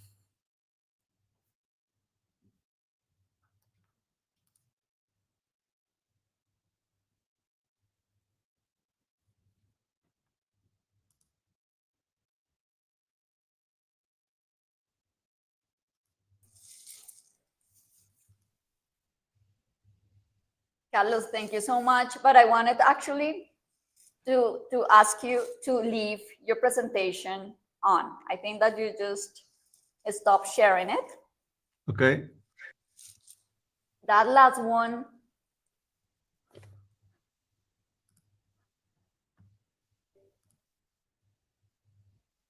There is. Yeah, where you talk about this startup curve, right? So there you mentioned, sorry that I have a screen over this side and I forgot to see to the camera, but it's super interesting when you mention about the product market fit, because actually is one of the most important things in the process of Climate Launchpad is to work with the founders and their team to go into that process, right? Because as we know, for a couple of decades and a lot of studies that have been made, what are the reasons of failure on a startup? And the first reason is no have a market, right? If there's not a market, there's nothing to go outside to sell. So I think that is pretty interesting because using AI, as you said there, won't eliminate the tree of sorrow, but it will reduce it. And that's also going to allow us to need less time, right? To need Right. less time to go in this process, and maybe also to reduce the cost of investigation and research and security of this product market fit. However, the question here also is how much the entrepreneurs, the founders, need to invest in AI, because a lot of founders and a lot of startups start with all the free platforms and the free capacity to work with different tools that are available. So free ChatGPT, free Perplexity, free Cloud. So is this possible? How much you are able to go through this process with AI, like using in the free version, or how much do you think that or how should the founders make the decision of investing in an AI tool to help them in this first process of product market fit? Uh, that's a very good question. And as I told you, it's just a human behavioral decision. Because if we ask to the audience uh, how many of the audience are paying for Netflix or for any other platform of streaming, they are paying for the not free. I mean, for the plus version. So they can just stop paying that and then start paying to ChatGPT Plus, for example. So it is not a economic limitation; it is a behavioral decision.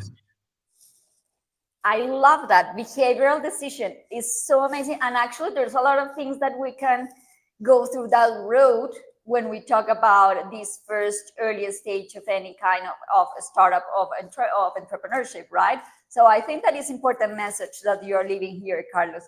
Like, what is the behavior that a founder or a new entrepreneur need to go to be able to take advantage of this technology that is here?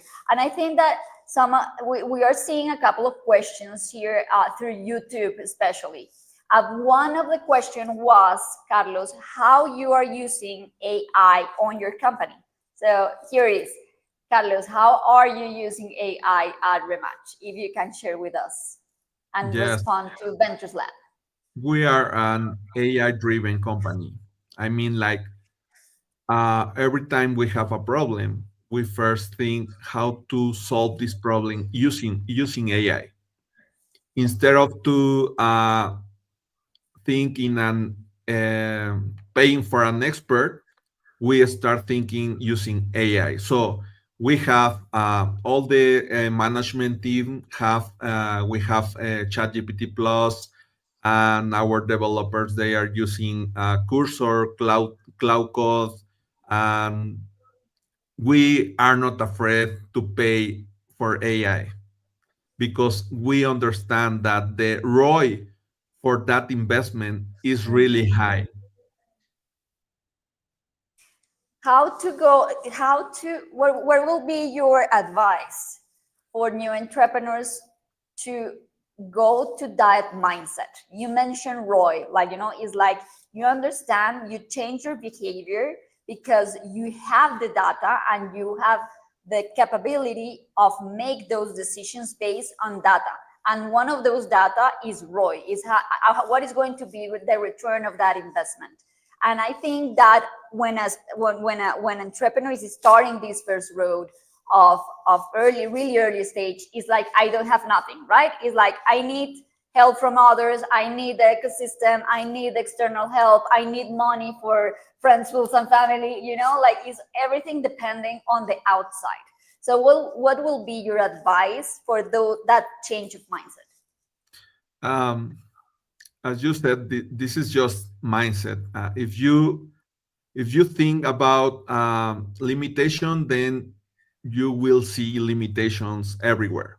If you think about opportunities, then you will see opportunities everywhere.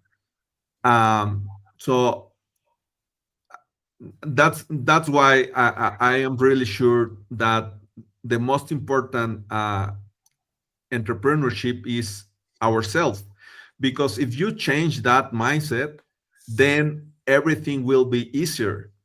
And maybe in our case, we take 3 years to change our mindset, because at the beginning we were like very we it's also an issue of a ego issue, because at the beginning we were like egocentrics. I mean, like, this will work like I think Like will I work, think. and that's not true. It will work as the market will be able to work. No, the market is the king. You are not the king. So once you minimize your ego, then you can start understand the market, and then when you align all your decisions for that market, then things start working. Carlos, you leave us on a really strong phrases and quotes that I'm going actually to take to have some inspiration to my next LinkedIn newsletter. I think that is amazing what you just shared here. It's super inspiring, and also is going to make a lot of these new entrepreneurs and the ones that also have a lot of experience, is not need to be the first one start process. Maybe it can be the second or the third. But right now, I think as the same line that you mentioned, the entrepreneurial mindset is a really important moment to work in, because it's totally codependent of the future of the business. So depending on the mindset of the entrepreneur and the founder, we are going to see how this startup and company or business is going to grow. So I always like to say, like, the personal growth of the leader is going to be correlated with the growth of the business, and you just ratify that message and send it, like, open the view and the eyes of a lot of entrepreneurs that is still like in this process of doing, right? Like, we need to do and we need to do and we need to do. So thank you so much. And for ending this space with you, Carlos, again, thank you very much. Please tell the people that we have here connected through the channels of Climatech Hub and Cámara Verde, through YouTube, LinkedIn, and Instagram, how to look for you, for your company, to follow you in LinkedIn. I don't know, just allow the people to know more about you and your company. Thank you. Well, I'm in almost all the social media, like Caserrano M, is CASERRANOM, and that's my personal social media. And about my company is Rematech MX, Rematech MX.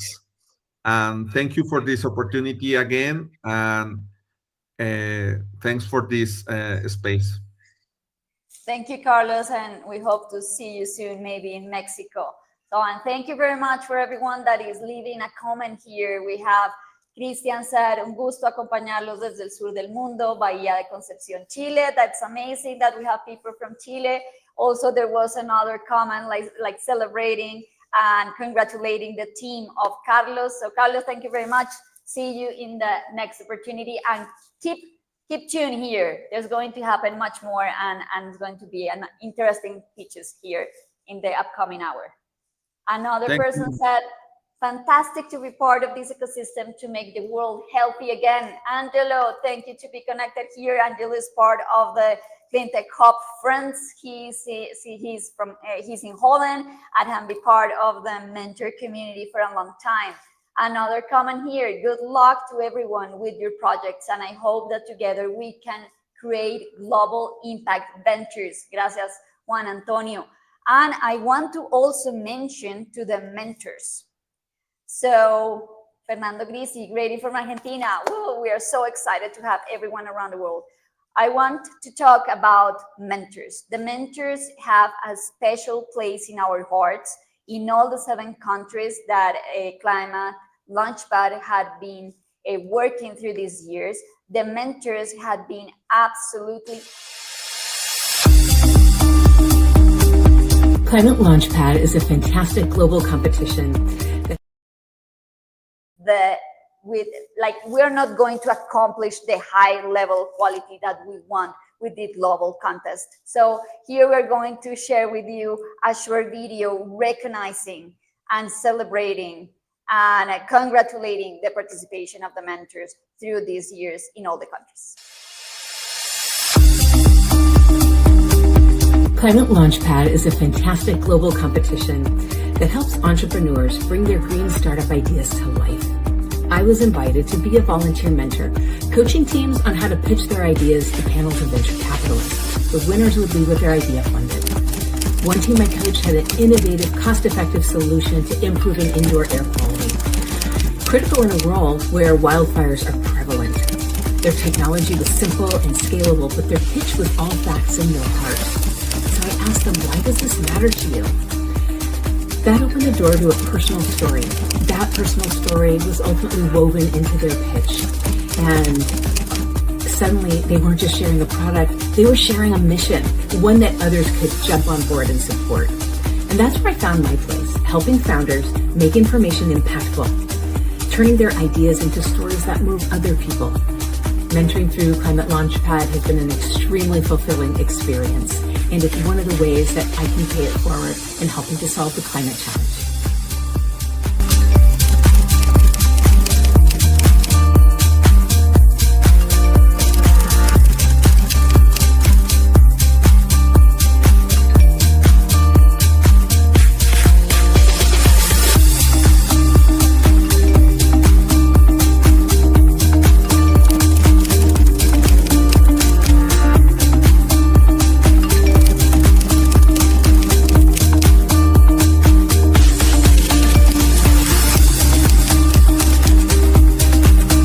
Hola a todos, mi nombre es Ana Carrala, soy consultora de movilidad y ciudades sostenibles, mentora y coach de innovación climática.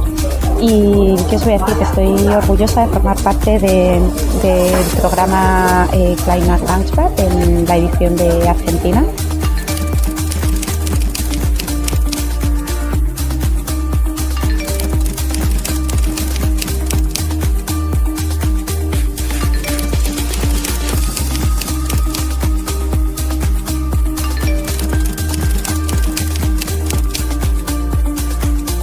Y bueno, uno de los momentazos de ser mentora de este programa, sin duda, ha ocurrido hace 5 minutos, que mis chicos, como yo los llamo, mi equipo, me han ensayado el pitch y bueno, se me ha escapado una exclamación, un aplauso enorme, porque sé que detrás ha habido un trabajazo. Han sido 3 semanas de reuniones, de mentorías, que empezaron con una alineación y con una visión que teníamos muy clara y que han resultado en una parte visible, que es el pitch, que soluciones como las suyas son las que necesitan nuestro mundo. Que el mundo cambie, no solo una startup at a time, como dice el eslogan del Climate Launchpad, sino uniendo y conectando esas soluciones que están ahí fuera para activar el cambio que necesitamos. Así que nada, gracias por la oportunidad, gracias a Climate Launchpad y gracias a la organización World, a Facundo y a Melanie por llevar esta edición muy lejos. Un abrazo.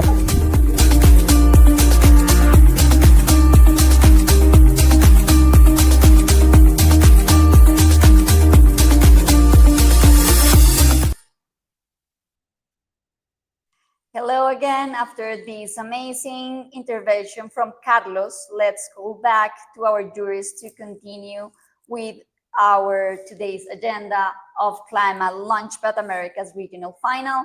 And again, thank you for all the sponsors, all the collaborators, all the supporters that we have been having through all the countries, but thanks of them, we are able to accomplish this process and be here doing this final.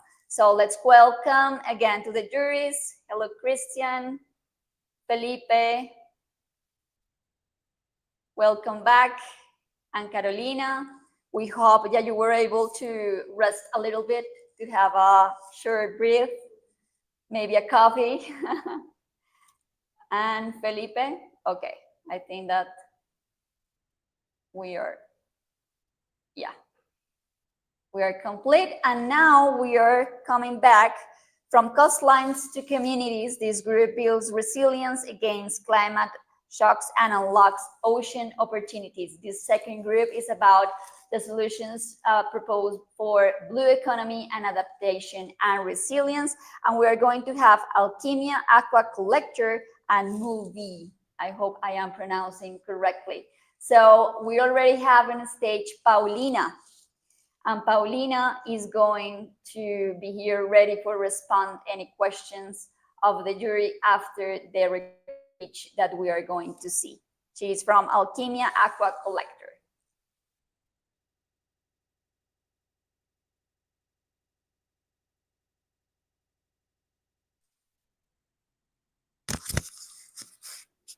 So, hello, my name is Diego Mendoza, and I'm co-founder of Regenerative Ocean Project. They say a picture is worth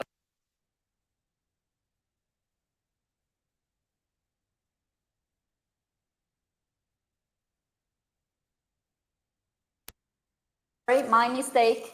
I'm sorry, my mistake. I made the wrong announcement.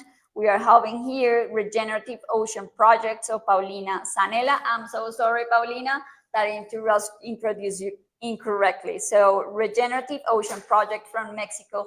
Welcome, Paulina. Now we're ready.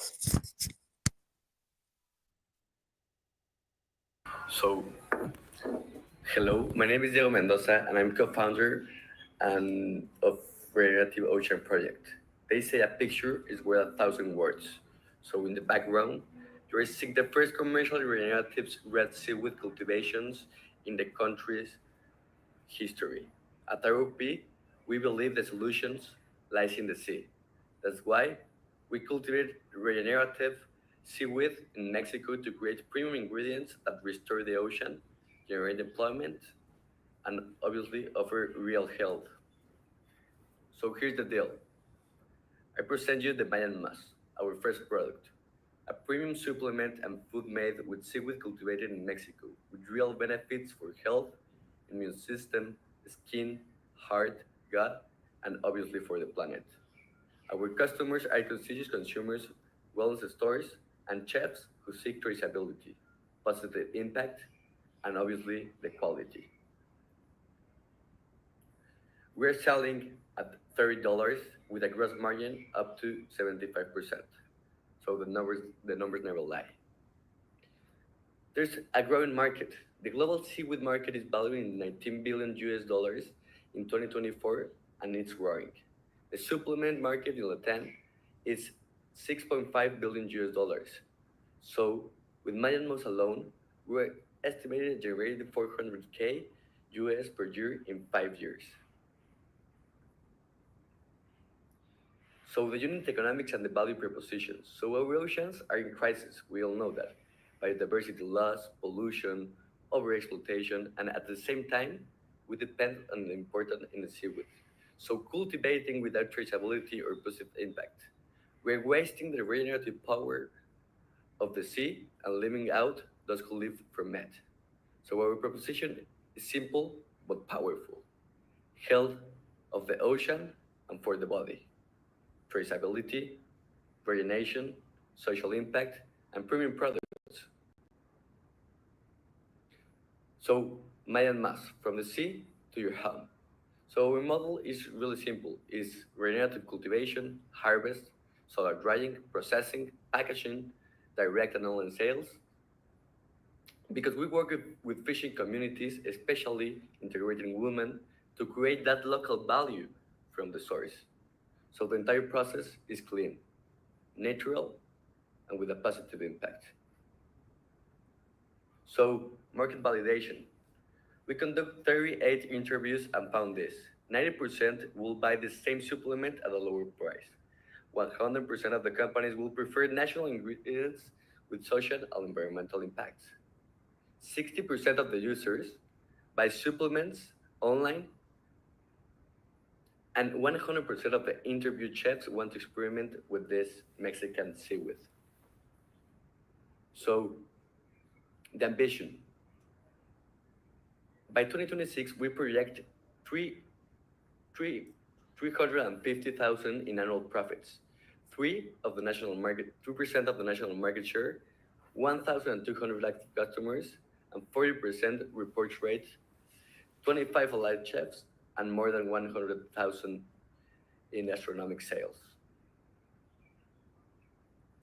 So our cultivation doesn't use fresh water or fertilizers. It captures carbon, it generates oxygen, it cleans water, and it restores biodiversity. So with just 8 hectares planted in 1 year, we capture 235 tons of CO2, which equals 575 trees planted and matured for more than 10 years. So we're a team with experience and shared vision, from operations and science to marketing and commercial strategy. So our goal is to be the leaders in Mexico in regenerative seaweed cultivation, with model that positively impacts the ocean, coastal communities, and obviously food systems. So Maya Mas is more than a supplement. It's regenerative, it's functional, it's traceable, and it's a proposition with purpose. So thank you very much. Thank you very much for the team of Generative Ocean Project. Thank you so much. And I like the teamwork here in the team of the startup. So Paulina, welcome. And now we can open the Q&A with the juries. Okay, let me start. Thank you, Paulina. I would like to understand a little bit better what is the final use of this product, because it's not very clear in the presentation, and maybe also what is the problem that it solves. Okay, so thank you for the opportunity. It's a pleasure to be here and share about this amazing project. So the problem that is solving is not just one, is several. First of all, the crisis in the ocean is polluted, it's losing biodiversity, so it is in crisis, as Diego mentioned in the presentation. And seaweed has the power to restore the ocean. So it cleans the water, it's a biofilter, so it cleans naturally the water, it restores the biodiversity, which we have already experienced, and it is amazing how the seagrasses are returning to the area where we're farming. And then the other problem, and this is very important, is that fishing resources are declining. So fishing communities no longer have what to live from or to eat from. So on one side, it is creating jobs, and it is especially creating job for women and elder people and like disabled people in the coastal communities, because the farming of seaweed is a very easy art. So a lot of people can participate. So that's another problem. And then the food sovereignty. So people need new, okay, there's no fish. What can they eat? And there are some seaweed that have more protein than meat. So we need to look for new resources that are not damaging our earth, that we can consume to be safe. So the final product, as you said, at this stage is 2 products. So one is seaweed. It is just dry seaweed that chefs are going to integrate in their menus. So a food and that you can prepare in different ways. We have cookbooks, etc. And I have to share with you this news. Last week we started selling and we're sold out for our first harvest. So it's amazing. And the second product is a supplement. So one of the things which I decided to go in seaweed world is because of health benefits. It's anti-inflammatory, it's antibiotic, like all seaweeds. It is super nutrition. It has 92 of 102 minerals and vitamins that human needs. So those are the two first, and then we're scaling to industrial, but that's a story that I will tell another time. Thanks, Paulina, and an interesting pitch as well. Tell me more about what do you need to accelerate this growth, and also geographically, where does it make more sense for you to grow into? Okay, so this is another very nice story about this project. I've been an entrepreneur for some years now. This project started some months ago. We got all the investment in one pitch from some Mexican ocean passionate businessmen and women. So at the moment, what we need to accelerate is just, like this. So this is the first red seaweed farm in Mexico. So the permits can be a little bit tricky, but what we need is just to get our permits. It is in the process, so that's what we need to scale. There's a lot of interest from government as well about creating a national strategy for seaweed farming. So I think we need to just push public policy a little bit so this can reach more people. We don't want to own all the farms. We want to create like family farms, so we can create economic units where we can buy the biomass from local producers rather than owning everything. So we need to develop in partnership with some NGOs these models so we can like scale faster. Okay, thank you. Hi. Paulina, congratulations. I always believe that it's very innovative to work with the oceans and to find a way to make it sustainable, not only environmentally, but also financially. That's why I'm delighted to hear that your first crop has been completely sold. I'm curious to know how you went to tapping into the market. What was your, let's say, access to the market and channels of distribution? And in that sense, I know seaweed is super, super complex to handle. I don't know if you thought about the delivery part of the connection to the market, the last mile of the delivery, which could also at times increase costs and make it very, very difficult to have relevant margins or margins at all.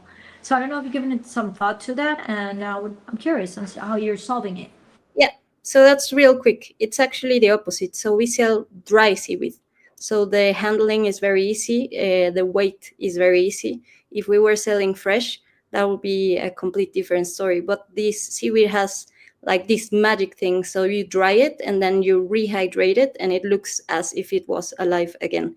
So for chefs, it has like you can store it for 2 years without having any issue, like safety issue. So that part is solved.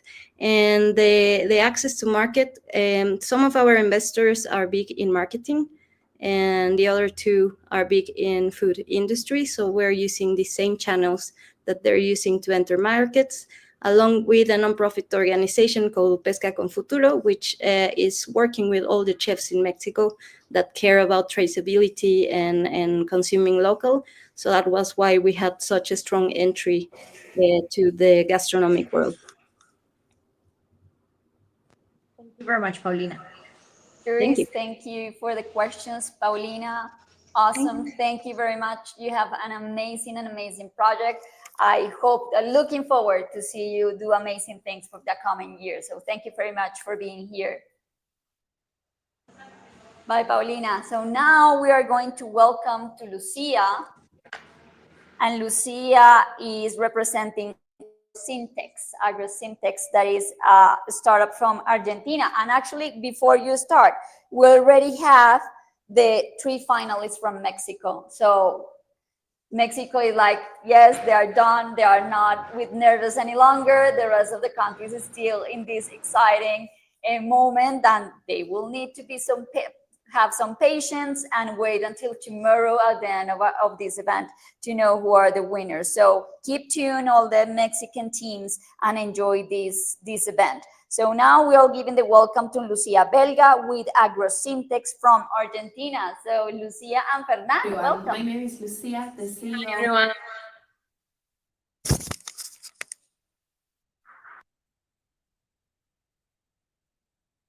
Hey, can you hear us? Yes.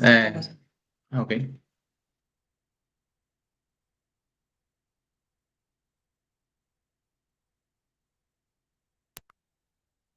Yes, we're hearing. We are sending the pitch right away to be able to watch it. Hi everyone, my name is Lucia, the CEO of AgroSyntex, a Climatech startup from Argentina. As the global population grows, we need more food to feed humanity, but livestock production is highly inefficient and polluting. Cows alone are responsible for about 12% of global methane emissions, a greenhouse gas far more powerful than CO2. If we don't address this, the way we produce food will keep accelerating climate change instead of solving hunger.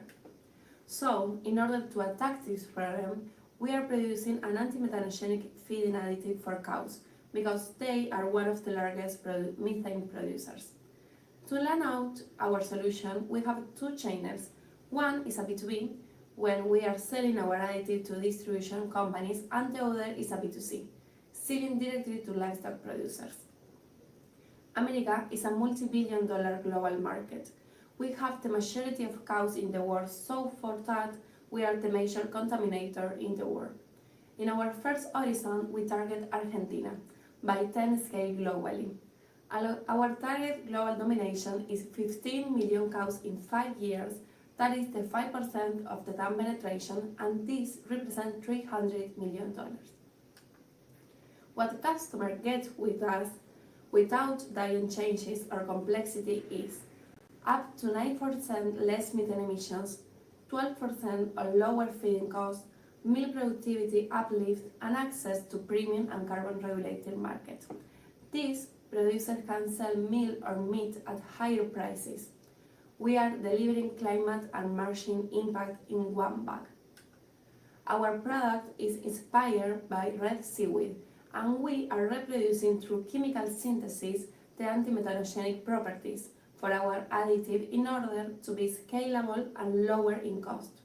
Also, we have a patentable technology.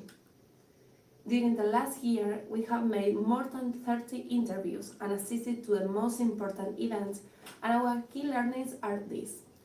Producers know that they have a problem and they want to fix it, but they don't want to change the feeding routine or pay so much. And also, they do not have a standardized process to measure methane. Our financial tree is based in our actual cost, that is $2, and our target price is 8. Our desirable market share is 1% in first years, obtaining 120 producers with at least 2,000 cows. This will allow us to sell more than 700,000 products, giving us a $4 million profit per year. Without methane dropped us to 95%, we are also reducing feeding waste and water loss while unlocking carbon positive economies. We are aligned with United Nations CDH with climate action, responsible production, industry innovation, zero hunger, and gender equality. If we serve all of Argentina market, we will help spare over 300 million quebracho trees. Not finding a solution for all these cows is equivalent to cutting down all of these trees. Imagine how many trees we can save in all the world. We are a diverse team. Fernand and Gonza are biotechnologists, and I am a business graduate. Our founder's dream is lead a science-based transformation in all the value chains and becoming a benchmark startup in climate impact with a valuation of $7 million by 2029, achieving 20% of market share. The fight against climate change starts in the ramen of 1.5 billion cows, and we are here to win it. Thank you very much. Thank you, Lucia. Now, yeah, we have you here. Thank you, Lucia and Fernan. That was a great pitch and a great topic. Love it. So now I open the stage for the Q&As from the juries. Okay, Carolina. I have a question about the team. I see you're very strong on the science side, and you have one person that is part of the business side. This is very important to convey the message. It's a lot about what you all do is about educating and educating the consumer. have you considered a way to include someone in marketing or communications, or would you think is that something relevant within the access to the market of your products? That is a really great question. Thank you, Carolina. We consider to to be more than what we are now, but firstly, we need a nutritionist or a veterinarian. So after a marketing people, we need other key customer, key drivers. Yes, we need key partners. And of course, Lucia is an expert on marketing too, because he's a graduate from that area. And we plan to expand the team to more complementary partners. Mhm. Thank you. I have you. similar questions also, thanks to Lucia and Fernand.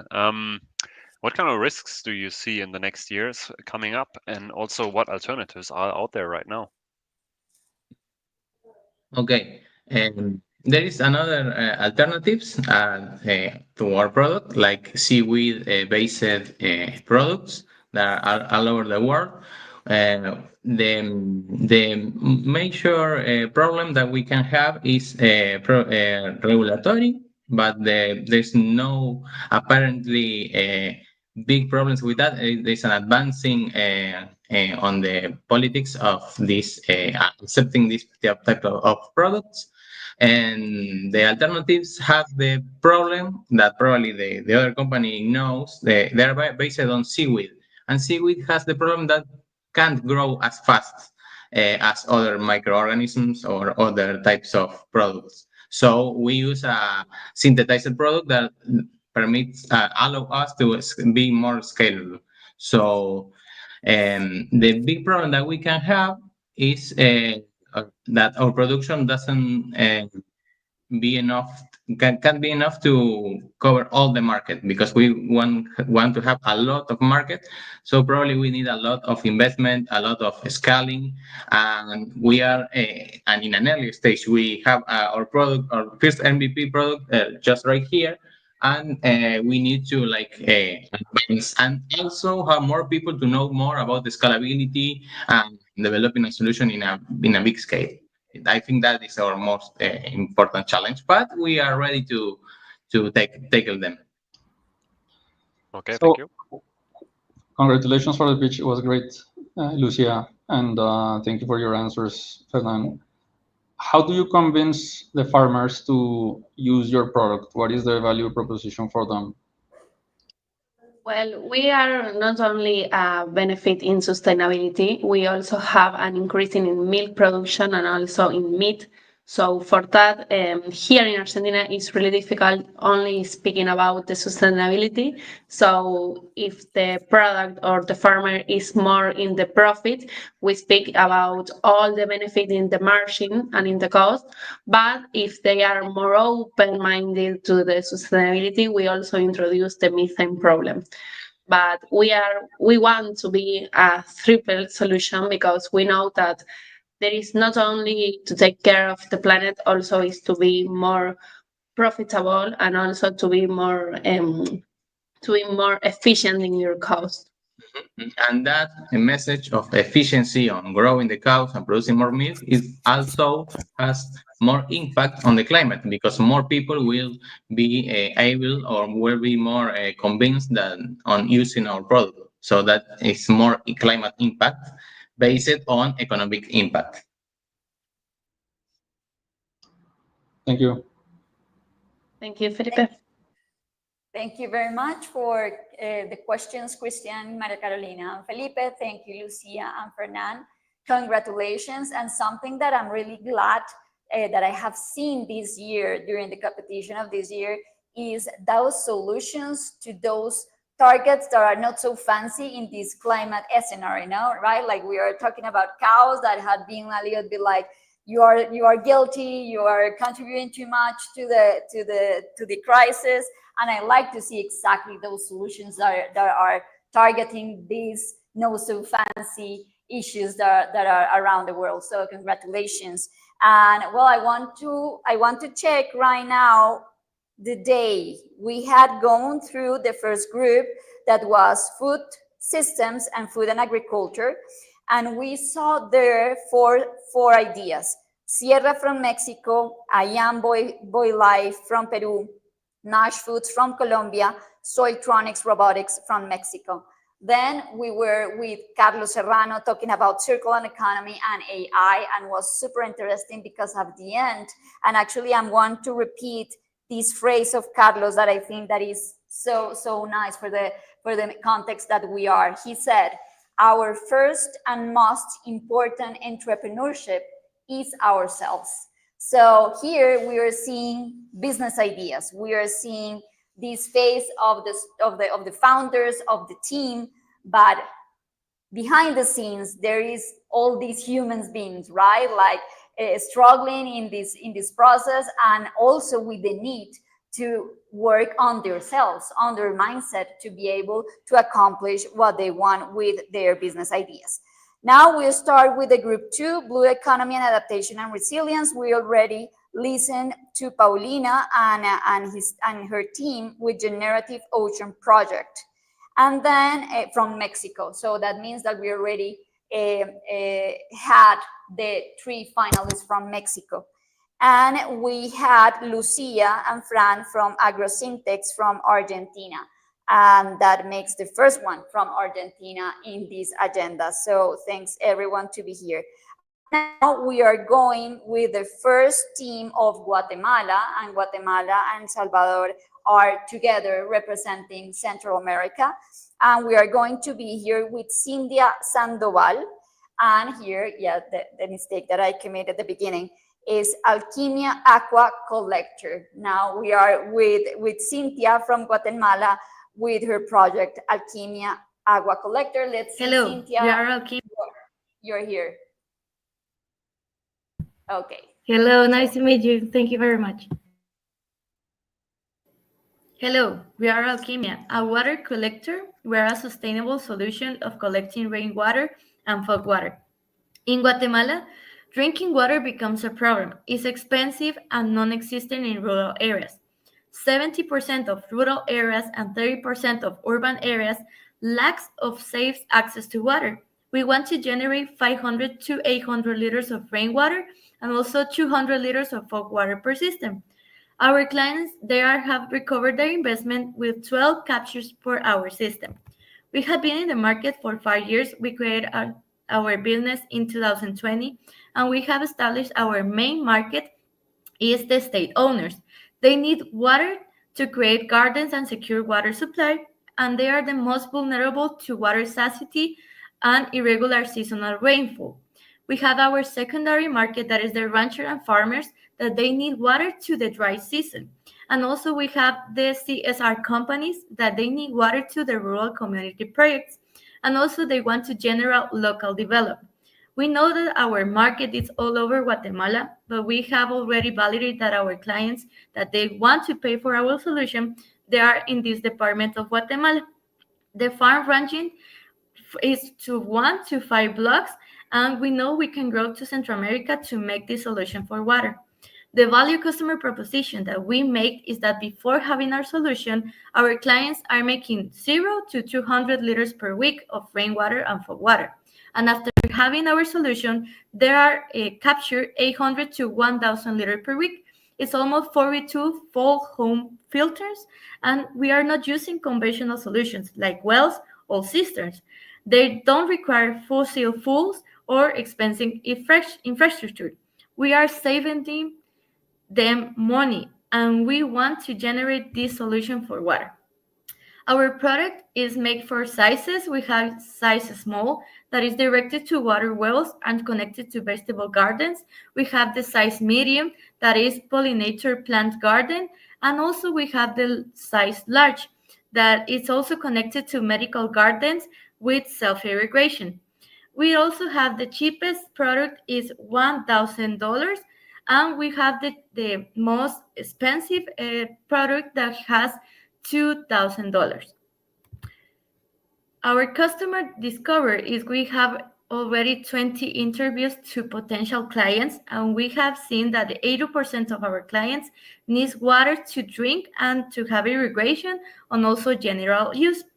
50% of our clients says that the water that they consume is regular, so they need treatment or also filtration. And also we have 50% of our clients invest more than $300 per month to have water to the supply. And in financial goals, we want to generate $1 million. This will be a march of every year for 5 years. And also, we want to sell products of 500 products. We want to have 250 customers, and we have the market share of 4%. Our key drivers are the cost product, the price product, and the number of the customer. We make the climate a climate impact of reducing CO2 emissions and also not using zero fossil fuels. We know that our clients like farms and ranchers, they do 23.3 tons of CO2 per year. So we are really making an impact of the climate with this solution. As a founders team, we are a multidisciplinary team. We have a Jose Chavez, that he is an architect. We have Agostino Gianetti, he's a political scientist. And also we, as me, I am internationalist. We are as a team name Alchemia our product because we want to know that the water will be gold. We want that no agriculture of livestock community to depend only of the climate of their water supply. We want to install 22 installations in over our country, and we know and we have been helping communities and life with our solution. We make alliance to make this project alive. So we have the City Hall of Guatemala, we have suppliers like Rotoplas and Ecofiltro, and we have our execution with our business of every part of the team that is Diamante, Synaptica, and Conexa. We want to grow, and we hope you can choose us to make this project grow. Cynthia, congratulations. Thank you very much for your pitch about your Alchemia Aqua Collector. So now we can start the 5 minutes of questions of Q&A with our jury.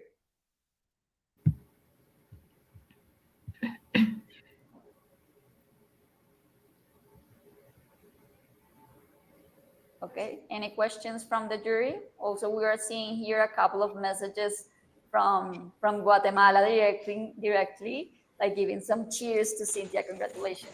Carolina. Yeah, no, just I wanted to understand a bit more the market in Guatemala for this type of products.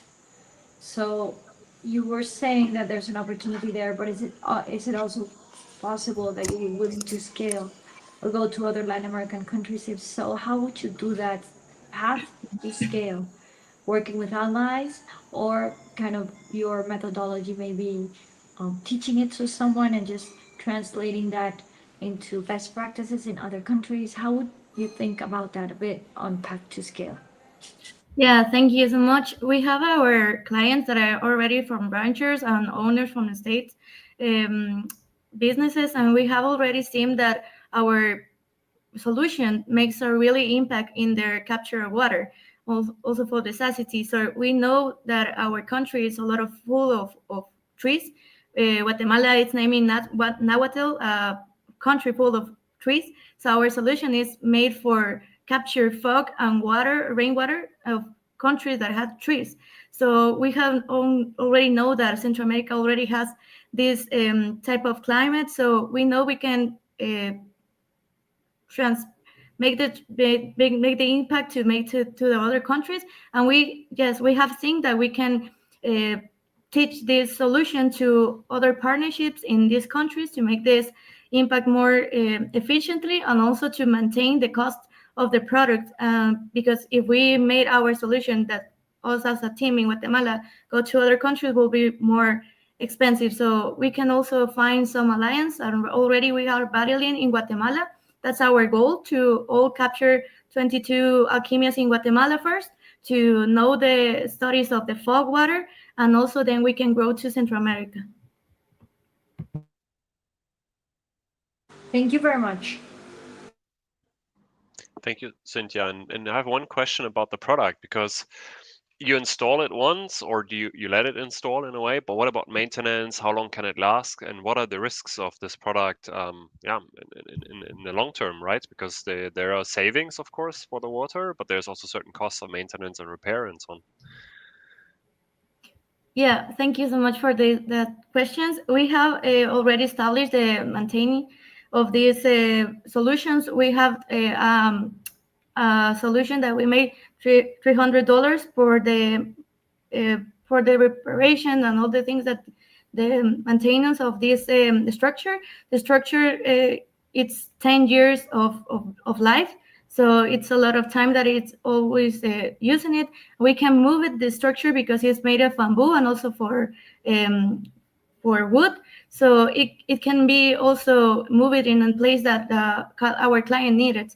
So we already know that it's really low cost to maintain these structures, so it will be helpful for the clients. And we have already installed 5 our products in Guatemala, and we have already seen all this validation of what they are using. They are capturing water also, and they are saving money. So we know that our solution, it works, and it also can be the drinking water because we have 4 types of filtration. So it's also for gardens and also for drinking water. Thank you. I was going to ask you that. How do you make sure that the water is safe to drink after you collect it? Can you elaborate on that a little bit? Yeah, sure. We won a Capital C in 2020 of the City Hall of Guatemala, and we made our first product. We started with 4 type of filtration, that is rock of river, and also another type of rock that is more like pome. It's called. So we have this type 2 filtration. Then we have the filtration of rotoplast, that are the tones that we collect the water. And also we have made the alliance with Ecofiltro, that is a company that makes home filters in Guatemala. So we have validated that our water, it's 99% clean to drink it. And we have already seen that the product is sold with these 2 types of product, rotoplast and Ecofiltro, to make the water to be drinking, not only for irrigation. Thank you. Cynthia, thank you so much. Christian, Maria Carolina, and Felipe, thank you for the questions. So congratulations, Cynthia. Here's Marco Antonio Fuentes saying felicitaciones, Cynthia, Alquimia Aqua Collector. Everyone in Guatemala is super happy, doing some cheering to you. So thank you very much for your participation, and congrats for the team in Landívar, la Universidad Rafael Landívar, that support you in this process and have been amazing, the road that you have followed. So congratulations. So now, and we are going to see the first team from Brazil. So in this group, we saw the last one from Mexico, the first one from Argentina, the first one from Guatemala, and now the first one from Brazil. So welcome, Alice Monterino. I'm sorry if I pronounce it incorrectly. And the name of your business idea is Movie. I'm sorry again if I pronounce it incorrectly. Please teach us, how do you say the name of your idea? Hello, Alice. Hello, thank you very much. Nice to meet you. And it's Alice Monteiro. Perfect, thank you. And your idea, how do you pronounce it? Movie? Movie. Perfect. So thank you for being here, and we are super happy because Brazil is also back in the competition. We lost them for a year, so we are super glad to have you again. The same with Argentina and Mexico, and this is the only thing that show us this, is that we are being stronger and stronger every year in all the America region, creating solutions for climate change and all the challenges that we are confronting right now. So, okay, we are going to shoot your pitch, and then we are going to a Q&A. Okay. Hello, my name is Alice, and I am here to present Movie. We believe adaptive and accessible ESG education to agriculture cooperatives help them grow in a way that is sustainable, competitive, and resilient. Our business model is simple. For 218 per member per year, cooperatives get full access to the Google-based platform with diagnostics, scores, and solutions that guide them through ESG implementation step by step. Brazil has more than 1,172 agriculture cooperatives, representing over 1 million members. Our beachhead market is the smaller cooperatives with up to 300 members in the Northeast and Central West regions. This niche represents 2,078 in immediate potential. From there, we scale nationwide, reaching a total market of 237 million. Cooperatives are the backbone of Brazil agribusiness, and they are the entry point for real sustainable transparency. Our solution is the Movement platform. It integrates ESG diagnostics with personalized learning paths, artificial intelligence to adapt the learning experience, gamification to increase engagement, microlearning content practical, accessible, and always update with global ESG standards. With movement, even the smallest cooperative can implement ESG in practice, not just learning the theory. We analyzed seven indirect competitors. None of them address the specific needs of small and medium agribusiness. Movie is studied to for more competitive, combining affordability, accessible language, practical methodology, and continuous update. While competitors deliver generic content, we deliver adapted, actionable solutions. Through dozens of interviews, we learned that cooperatives lack structured ESG knowledge, access to certification and sustainable finance is their main driver. They prefer digital scalable solution over expensive traditional constants. There is a strong interest in ESG, but limited time and resource. What they need is a clear step by step and trustworthy partner, and that is what movies provide. By 2026, we aim to serve 43 cooperatives in our beachhead market, reach 100% market share in that niche. These represent 90,057 annual profit with a lifetime value of 22,000 per customer. Our business is highly scalable, profitable, and designed for rapid growth. Every cooperative joining movement generates direct climate benefits. Emission reduced from efficient and better management, carbon credits create new revenue streams, regenerative agriculture practices that protect soil and water, a continuous ESG culture guiding climate resilience. Our vision is to empower the cooperative ecosystem and create positive impact for 1 million people in rural Brazil. For Mubi, sustainability is not a cost, it is a competitive advantage. Our team brings the right mix of expertise. Me, CEO, environmental engineer with 14 years in ESG consulting. Barbara Ferreira, head of marketing, 15 years in corporate marketing and social responsibility. Samuel Duarte, head of social impact specialist in community development. Rafael Coutinho, Head of Academy Solution, PhD in Sociology and Academy Research. Together, we combine technical, social, and academic experience to make Brazilian agribusiness a global benchmark in sustainability. Thank you.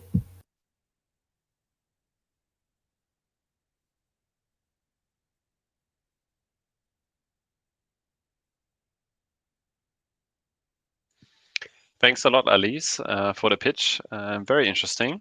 And one question: why do you want to offer this to the agribusinesses? Because you want them to respond to, like, let's say, Northern American, European, or even Asian ESG requirements, so that they can prepare and the production and products in the right way, or why? What is the reason behind it? Okay, good question. Thank you, Christian. So, the idea is to apply the platform movement for small and medium companies in general. But in this case, when we talk about the climate impact here in Brazil, the agriculture is the most impact that we have right now. So, the idea when we transform this knowledge to something accessible for these people, it's a way to increase the knowledge at the same time to brings the positive impact. So of course we can scale for medium and small companies, but the idea right now is to focus in cooperatives and agriculture. Okay, thank you.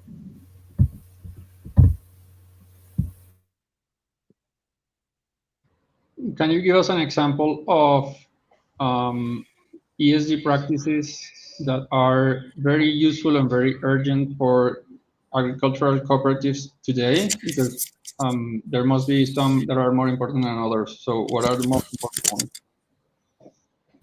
Okay, so Felipe, I can give you an example, okay, that we have already here in Brazil, in Bahia. It's a cooperative with 41 agricultures, and they have problems, for example, about water, about the governance in general. They have problems about people, ESG. And during this project, we could teach them, but not just teach, build this idea together and empower these people to, for example, about water efficient, about climate change, to control the climate risks, for example. So I think with that we can transform realities. Thank you. Nice to meet you. I'm Maria Carolina from the Climate Launchpad and from Building Markets. I am curious about something. I've always liked data and data analytics as a driver for decision making. I even had a business on it about it. And it was very, very hard to sell information. I know dashboards have gained a lot of traction now, but it still is very sophisticated for decision making. So you're gonna have to do a lot of training, teaching. Um, how do you think you could go about that mindset, changing that mindset? Maybe in Brazil, you're much more advanced than other countries. But this is, I'm talking from the experience here in Colombia, basically. So, Alice, what is your idea on how to change that mindset in order to break into the market? Okay, Maria, good question.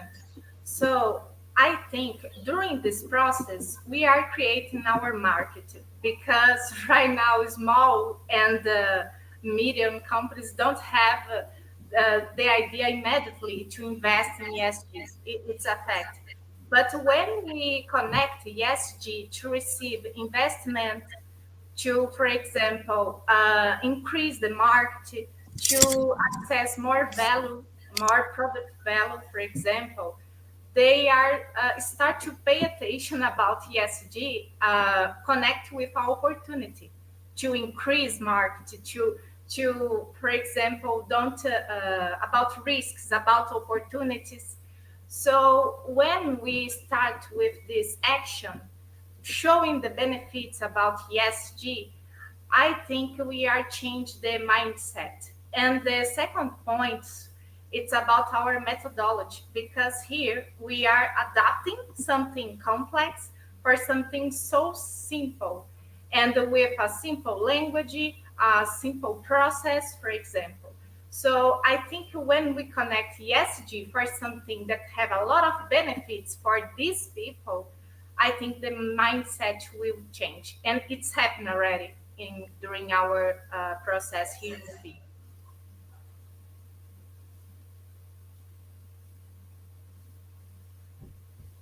Thank you, Alice. Thank you. Thank you. Thank you, the juries, for all your questions. Alice, thank you very much for being here. Thank you for be the first one from Brazil that we're seeing today in day one, because the other two, let me check. Oh, we have the next one actually is from Brazil too. And tomorrow we will be having the third of Brazil. So Alice, thank you very much. And actually before starting the group three, I want to congratulate and also say thank you for all the organizations, the national leads that had working with all the startups since May, June, July of this year in each country. I'm going to let you, the juries, like have a little bit of a breath and review your evaluations for this group two, where we had 4 startups. So just close up those evaluations. And then we are going to be with the last 2 pitches, right? We are going to have the third group with urban solutions and mobility. But I want to give special thanks to all these teams, the people that is behind all these organizations. We have from Argentina, we have Warm Argentina, Mel and Facu, 2 people, amazing, passionate, with a lot of knowledge about the climate, about social impact. So we are grateful and really happy to have you here. We have also Impact Hub from Sao Paulo. We just saw Alice. They have been working with them all these months. We have also Tech de Monterrey with his Instituto de Emprendimiento Eugenio Garza Lagüera, and we want to congratulate them. The job that they have been doing is amazing. The level of quality is impressive. I'm super glad to see all the Mexican teams here too. We have Clean Leap that is from US. Also, let me check. Yes, we are having today the last business idea that is going to be here is actually the first one from US. So thank you also to Porter and Martin leading this process of Climate Launchpad in United States. That is also really, really important for the global contest and of course for the region. And Climatech Hub that is working in partnership with different universities around different countries. So in Colombia with Universidad Externada de Colombia, in Guatemala, Climatech Hub is working with Universidad Rafael Landívar, and in El Salvador is with Universidad Tecnológica de El Salvador, and in Peru with Universidad del Pacífico. And we are really happy, as I mentioned at the beginning of this session, is that this year the Climate Launchpad global contest had spread broadly in the regions. So last year, I think that we were like maybe 4 countries with Trinidad and Tobago that actually we missed them this year. But we were a really small regional final. And this year to have all these 21 business ideas with all these organizations involved, with all the passion of the people, because this is a purpose-driven scenario. Like all the people that is involved in this job is because it's connected with this important impact that we want to generate around the world. So, okay, now Igor is ready. He had been waiting to be in the stage. Like, hey, thank you, Diego Diaz, that he's amazing. He's one of the persons of the team Colombia. We give a special gratitude to Diego because of his efforts to make this happen. So, okay, Igor, you have been ready over there backstage. Now you are going to be here with us on the stage. Welcome, Igor Floriano. I hope I mentioned it correctly. And the name of the startup is Sanap. How are you, Igor? How are you feeling? I'm fine, thank you. Hi, guys. Hey, everyone. Perfect. So let's see your pitch, and then you will receive the questions from the jury. Everyone, my name is Igor from SANAP. We empower cities and communities through sanitation intelligence. Our mission is to transform how urban sanitation is managed, making it smarter, faster, and climate resilient. We offer municipalities a SaaS sales at average cost of 2.5 thousand euros per month, integrating real-time data, IoT, and IA for predictive sanitation management. While governments are our paying customers, the community accesses the platform for free, reporting issues, tracking solutions, and co-monitoring infrastructure. This dual approach boosts citizen engagement, enriches our data, and delivers better outcome for all. We start in South Brazil with 295 municipalities, targeting 2% adoptions or 6 clients that worth 180,000 euros per year, expanding nationally to 111 clients that brings 3.3 million per year, and across Latin America and the Caribbean, 340 clients that represent 10.2 million per year, annual opportunities in the next 5 years. A scalable recurring revenue model that starts in Brazil, grows across Latin America, and scales globally. Bizu increases decision-making accuracy by 85%, reduces conventional construction costs by 70%, and maps 90% of the complex sanitation assets. It enables compliance with sanitation goals, faster resolution of alerts, and safer infrastructure, all in one intuitive platform. Bizu unites geospatial data, IoT monitoring, IA analytics, and citizen input into a single dashboard. From robotic video inspections to predictive maintenance, we cover all 4 sanitation pillars: water, sewage, solid waste, and urban drainage, helping cities act before problems scale.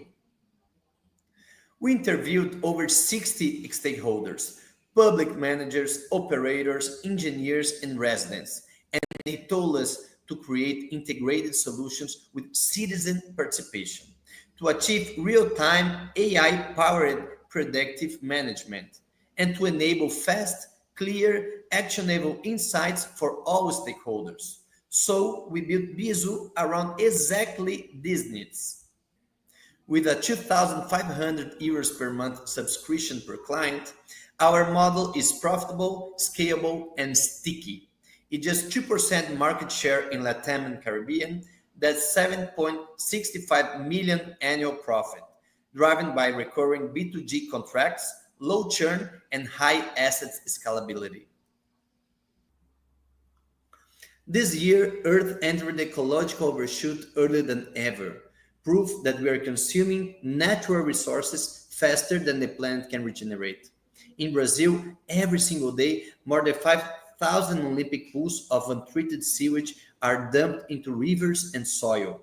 In 2024 alone, that added up to over 2 million pools of sewage released, while the country also faced more than 3,000 flood-related disasters, many caused by unmonitored drainage.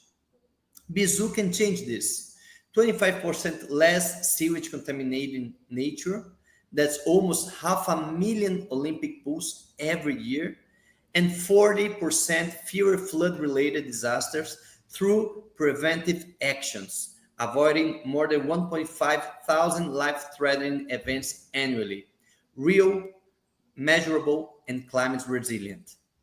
With a diverse and perfectly complementary team combining expertise in engineering, data science, environmental management, and public policy, we are united for one vision: to create access to safe, sustainable sanitation for more than 100 million people by 2030, to achieve climate resilient cities that prevent floods and protect water, and to be leading reference in smart sanitation across Latin America.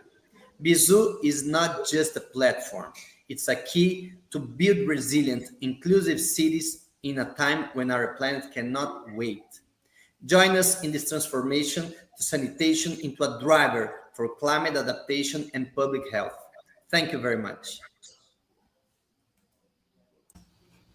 Thank you, Igor, very much. Well, I definitely always in these kind of events and competition always prefer to be at this side of the table because I don't like to be in the jury's position. I'm sorry, because all of them, it's like I hear one and another and the next one and the next one, and all of them are so exciting and are so interesting and so appropriate for the needs of their country and their context and the national context that thanks God I am on this side of the table.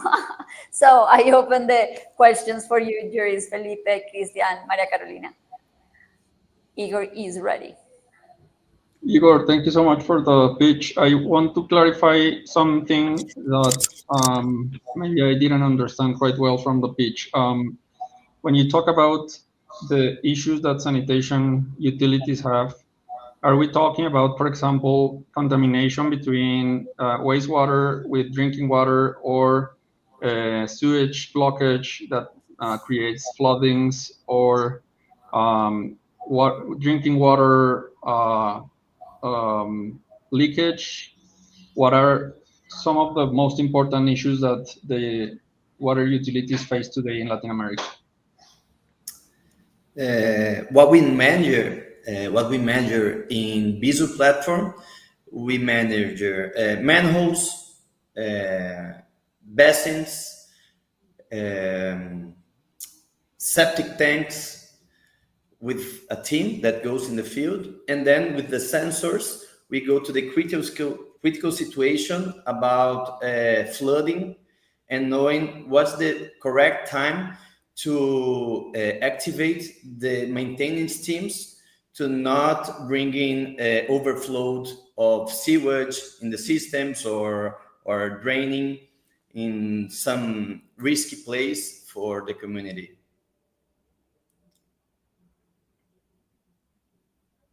So your typical utility usually is facing the problem of contamination of the rainwater with the septic tanks content, and you are trying to prevent that from happening?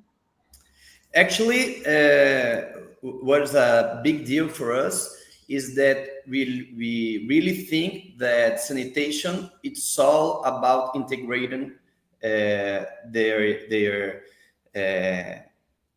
solid waste, drainage, sewage. You cannot see each part of itself, so you have to integrate all of them to know what's happening and to make decisions in the municipalities. So we not only see this by actually drainage and sewage, but we connect that with solid waste and how water distribution is going to some critical points, or it's below the opportunity to that place in the city. So we arrange everything together in the same dashboard. Thank you. Thanks, Igor, for the interesting pitch. And I mean, who would be your ideal client? Is it really the municipality, the city, or would it be private water utilities, or even kind of private sector companies or property developers, let's say? And what alternatives are out there in the market right now? Well, that's a great question. Our ICPs are municipalities and sanitation companies, private or public. In Brazil, we are trying, we have a law that until 2033, we have to universalize all sanitation in Brazil for 90% of all cities. So right now, the government can't do it by itself. And now we have a lot of private partnerships that they deal about efficiency. So we are in the right place in the right time, because that's what we are trying to sell. We are trying to sell well. We have a lot of problems about data in Brazil. So we collect the data, we transform it in decision making, and we bring you the efficiency that you need to your contract. Not only by that, but we have this opportunity that the community can put together a lot of info that the community thinks that it's important for us or for them. And then the municipality or the company knows what is about to go in that place, that in sometimes they never seen that before, that problem before, and the community says, well, here is a problem that we want you to get with that. Mhm. And which alternatives exist on the market currently? We have the major companies that work, our competitors, they always work about efficiency in water, because in Brazil is very new about data in sanitation. So I will say that 95% of every company that works with data and IA works with efficiency in water. And we go beyond that because we go to the solid waste and this drainage. So we have a lot of companies that go point by point, and we try to integrate all the things. But something that is very interesting, that in Brazil, there is a continental country, uh, we don't see it here yet, the international companies that like Oracle or something like that coming from here. So we are actually trying to go into this blue ocean right now. Yeah. Okay, very interesting. Thank you. Okay, thank you. Igor, thank you very much for being here, for being responding to the questions of the jury. Thank you very much. So keep in touch, stay tuned, be here for the next speech, and get connected tomorrow, and depending on what are going to be the announcement at the end of the day tomorrow. So the juries, please remember that we're working on that scorecard, doing the evaluation in real time. That's super important to don't get confused about the startups. So actually, we are finishing this day. So we have already nine pitches, nine presentations from different countries. And we are ending today with the group number 3, that is about urban solutions and mobility. So if you check your scorecard, you should have just this last one started pending on evaluating. So the last one is going to be the first one from the United States of America, EcoGrain. So we are giving the welcome to Janet. Janet, how are you? I'm doing well. How about you? We are great. We are so happy to have you here in this final, in this America's regional final of Climate Launchpad. So the juries are ready to hear you and to finish this day evaluating you. Thank you.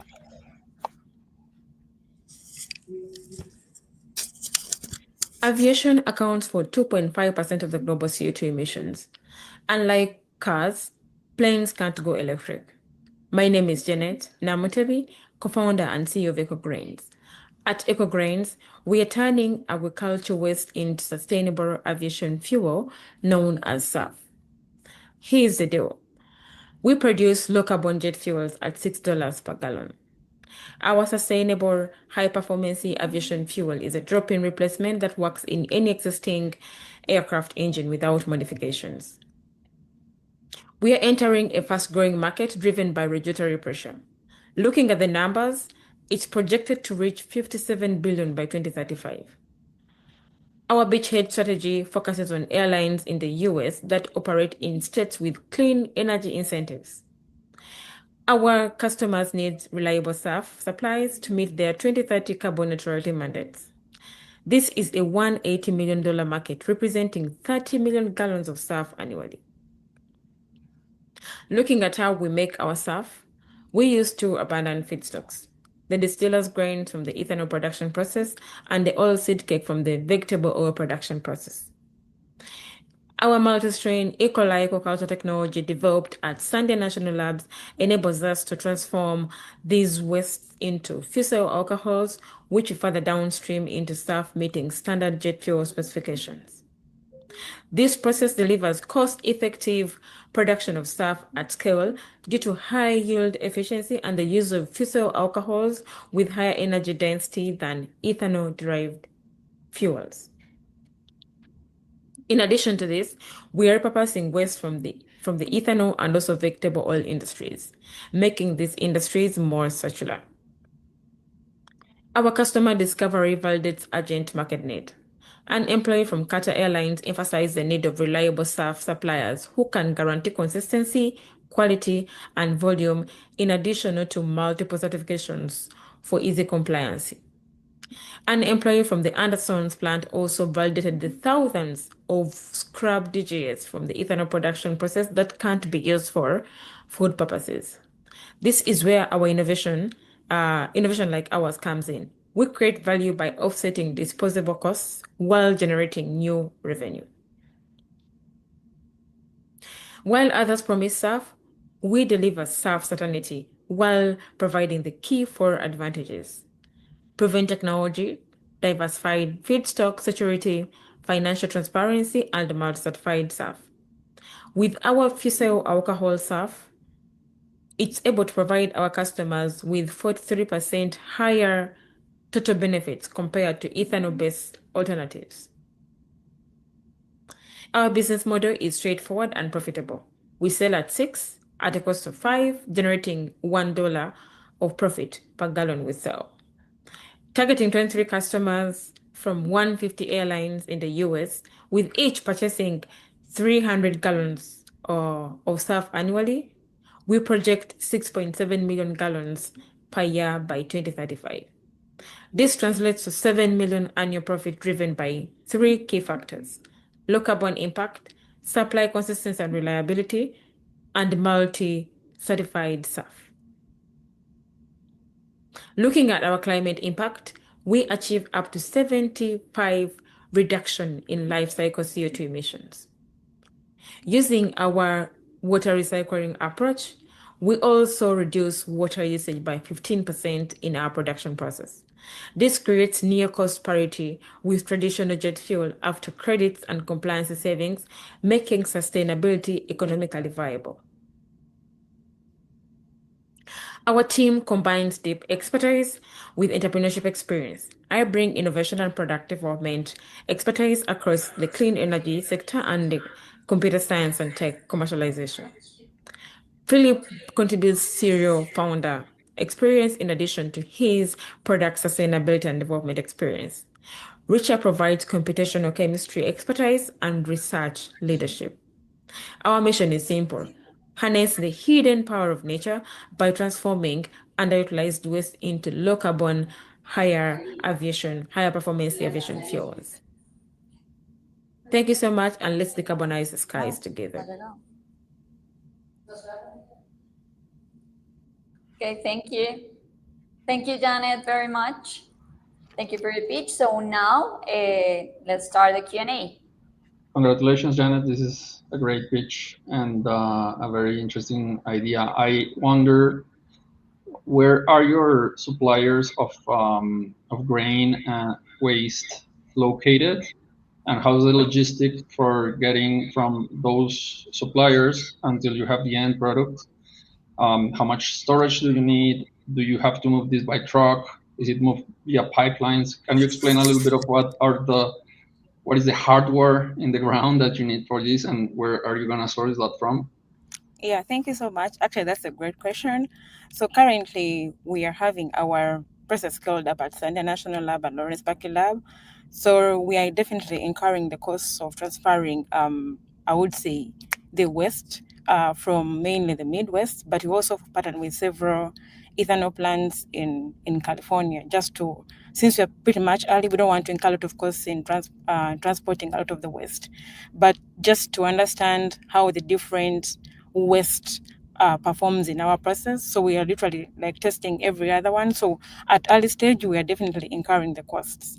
But as we're doing that, as we're keeping on scaling up, once we move out from the proof of concept, the goal is to co-locate with these ethanol plants to take away the cost of transporting the waste. Thank And you. thanks, Janet, for the pitch. I think that's a very interesting one, and I would say also in an industry where a lot of players, a lot of alternatives are already moving. But I'm not more curious. Like, I mean, how intensive or how tricky is it to get all the regulations, all the certificates, and so on, and also the confidence from the airplane like operators, right? I guess this question has been asked many times already. Yeah, probably. Definitely one of, I would say, the challenges, but I think they're navigable because it's highly regulated, like you mentioned. And the beauty about it is that they are regional. Like in the US, you have got to be able to at least certify with the SDM and then work with the FAA and then work with the OEMs. Those are like the engine manufacturers that if you're able to certify those certifications, then you can be able to sell your fuels here. But then if you go to Europe, it's a different one. I think you have even to like with coffee. And then so the goal is that I think it all resonates to one of what I think one of my interviews I had with most of the airlines. Like, because I think Qatar, they all emphasize Delta. They all like, honestly, if you can be able to meet all these certifications, it becomes easy for us to apply for the incentives. So our goal is also to move one by one. Since we're here in the US, we want to be able to maximize both the federal and the state level regulatories. But then our goal is as we scale, let's say if you go to Europe, find out if you're starting, let's say with UK or Germany, find out what happens in that area. Okay, thank you. Thank you. Hi, Janet. Thank you Hi. for your pitch. I feel this is a bit of an earlier stage than what we've seen, and I really like what you're doing, but it's like a high risk, high return environment. Um, so how are you foreseeing the fuel to withstand what you need in order to get everything in place and launch? And the second question would be, have you tested the waters? Have you sold anything, even just an MVP until now? That's actually a great question. So, in terms of where we are, I would say technology readiness, if you're familiar with that, it's more about we are now on level 4. What that means, we've been able to have a proof of concept, but on a smaller scale. It was around 50 liters, and then we've been able to individually. I usually solely break down the processes, right, from preparing the waste, fermenting it to the intermediaries, then doing the upstream, the downstream of the stuff. So now one of the things we are targeting for is to go for the bigger pilot on we're calling it a pilot scale up on a lab scale. So we're now targeting 300-liter scale and also integrate these processes to make sure we achieve the continuous instead of doing the batch fed. Because with continuous, you can be able to save a lot in terms of the resources you're also using. So that is one thing there. But yeah, so that's how we are planning to really go about our process. And the beautiful thing, last week we were able to win a grant from the US Department of Energy to help us do the scale up from 50 liters to 300-liter scale. So we are partnering with Lawrence Berkeley Lab and Sandia, and it's a $2 million grant.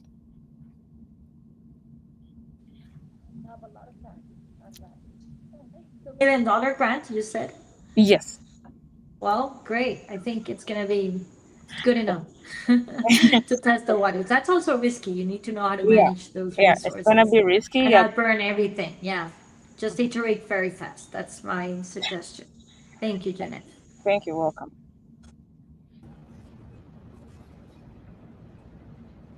Okay, thank you, Janet. Thank you, Juris, for the pitch, for the presentation, and the dear Juris, thank you for your presence today and the way you connected with each pitch, the questions that you did. Of course, this is fundamental and essential to have your questions and your feedback for all the participants is super important. And please, if you want to keep in touch with some of the startups, of course, we can allow and we can help you to connect with the startups and the founders that you want. If you see any kind of opportunity to make a network, to make a connection, just let us know and we will facilitate the connection with them. So Janet, thank you very much. See you tomorrow with the rest of the USA team. And jurors, please, we have concluded the day one pitches, so please take the moment to review and finalize your scores in the scorecard, and be sure to complete the evaluation because we really need this for tomorrow and to have the final decision of who is going to be the winner of this Climate Launchpad Americas regional final. Okay, so thank you very much on behalf of our organizers.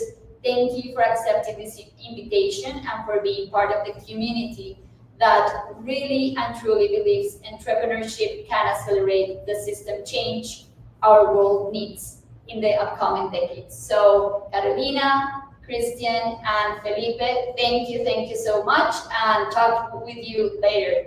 Bye bye. And please, you're leaving the stage, but please stay here and listen to Lina. Lina Tangerife is an amazing speaker.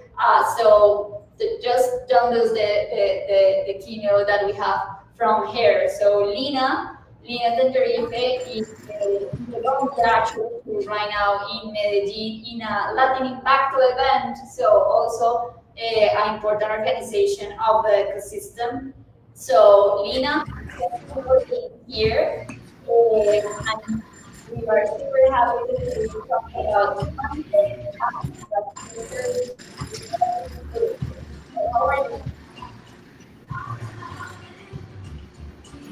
Okay, thank you so much. I just want to check with you if you are listening to me. Yes,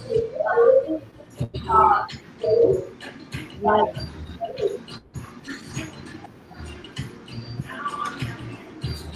okay, so hello everyone. Thank you for having me. And I want to start with a simple but profound question. What if the biggest infrastructure for change is not outside of us, but inside of us? When we think of infrastructure, we picture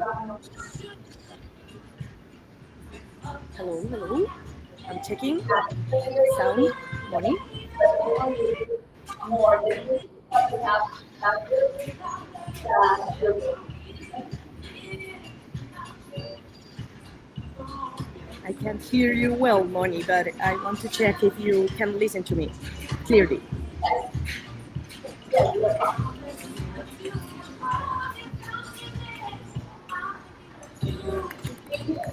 Hello.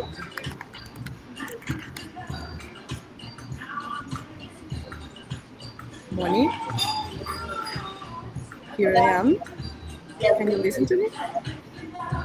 Go ahead.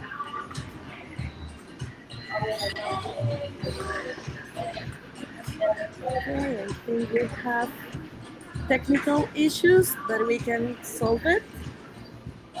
Amazing. So, Moni, uh, I want to start this talk with a simple but profound question. Uh, what if the biggest infrastructure for change is not outside of us, but inside of us?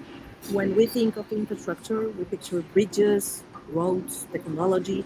But today, I want to invite you to consider something different, our mindset, as the true infrastructure that sustains leadership, creativity, and transformation. Let's start with a definition.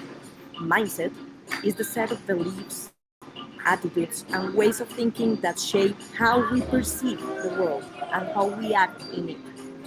It is the invisible architecture behind our decisions. And here's the key: our mindset determines whether we lead from fear or from trust, from scarcity or from abundance, from survival or from evolution. So the challenges we face, like climate disruption, inequality, the erosion of trust, are not just technical, they are deeply relational and cultural. So the leadership we need today is not only about solving problems, it's all about cultivating these three things, like the viability, the ability to remain possible, to keep going even in uncertainty. The second one, vitality, because it is the energy, the passion, and health that sustain people and organizations, and capacity to evolve, the courage and flexibility to transform as context shift. These three elements are about regenerative leadership, and it is leadership that doesn't just fix, it renews, sustains, and creates the conditions for life to flourish. When I co-founded Territoria, we worked with grassroots organizations in Colombia who often felt invisible in a certain way. They didn't always have the resources, but they had something more powerful: trust from their communities. By shifting their mindset from we lack to we have each other, we have our time, we have our talent, our local knowledge, they began weaving alliances that brought visibility, funding, and lasting impact. Their mindset shift became their infrastructure, and it was settled to grow and to take advantage of their potential and not the fear or the necessities. But there's the challenge most of our systems have. Our systems are rooted in a scarcity mindset. The first thing I learned in my economy degree was the concept of scarcity, the belief that there's never enough. Not enough money, not enough time, not enough recognition. A scarcity mindset makes us compete instead of collaborate. It closes doors, builds walls, and limits imagination. So that's why I try to build an abundance mindset. The abundance mindset, on the other hand, is not naive optimism. It's the radical belief that Atrévete a possibilities soñar con el concurso multiply. de ideas verdes más grande del mundo. What happens? Okay. It is the radical belief that possibilities multiply when we connect, when we trust, when we share. So, abundance is about shifting the question: what do I lack? To what can we create together? I am working with territorial foundations in Colombia, and I've seen how organizations rooted in trust can shift from scarcity to abundance. Many of them start by saying, "Oh, we don't have enough donors, we don't have enough visibility, we don't have enough investors." But these kind of organizations are not just fundraising entities, they are trust based organizations deeply embedded in their communities. When we began mapping their relationships, like local leaders, businesses, schools, even informal community groups, they discovered a web of allies and champions already around them. By valuing trust as the main currency, they unlocked resources, ideas, and partnerships that not fundraising strategy alone could deliver. This is abundance in practice when organizations, when entrepreneurs lead from trust. They become bridges of possibility. So many people know the word fundraising, raising money, right? But what I want to share is another concept that gave me the opportunity to build from other side, and it's called friend raising. Raising trust, raising relationships. Friend raising is about seeing every connection as a seed of possibility. It's about cultivating authentic relationships where value is not transactional but relational, transformational. So when we friend raise, we unlock creativity because ideas emerge in trust-filled spaces. We foster collaboration because people commit when they feel seen and valued, and we generate systemic impact because collective actions becomes possible. As chair of Make a Wish Colombia, I've seen this in action. People don't join because of a financial transaction. They join because of trust, because of shared humanity. When a child wish is fulfilled, it's not just the family who feels transformed, it's the volunteers, the partners, the entire network, that friend-raising impact that grows out of trust. So how we can strengthen this inner infrastructure of mindset? I have three simple practices. The first one is post reset. Leadership begins inside, a moment of silence, reflection, or gratitude. It, each day rebuilds clarity. I do this before big decisions to remind myself what is the bigger picture. The second one is choose connection over competition. When facing a challenge, ask, who can I partner with instead of how can I do this alone? In Territoria, partnerships turn small local initiatives into regional movements. And the third one is trust the invisible. Not every seed grows immediately, but trust that you invest in people, in relationships, in generosity will bloom. Years later, many of my early alliances still came to me to co create new projects. Seeds planted in trust never die. So, if our mindset it is the infrastructure that even though every relationship, every choice is part of the architecture of the future. So, I leave you with this invitation. Live in a way that keeps you viable, sustains your vitality, and grows your capacity to evolve. Shift from scarcity to abundance, from competition to connection, from fear to trust. Because when we regenerate our mindset, we regenerate our organizations, our communities, and ultimately our planet. So thank you so much for having me. I am so happy to share a little bit of this wisdom and I hope to see the outcomes of this amazing competition. So Cleantech Hub, Moni, and all the team, thank you for having me, and see you next time. Thank you, Lina. I love it. And I don't know how many people in this audience have heard about that concept of trend tracing.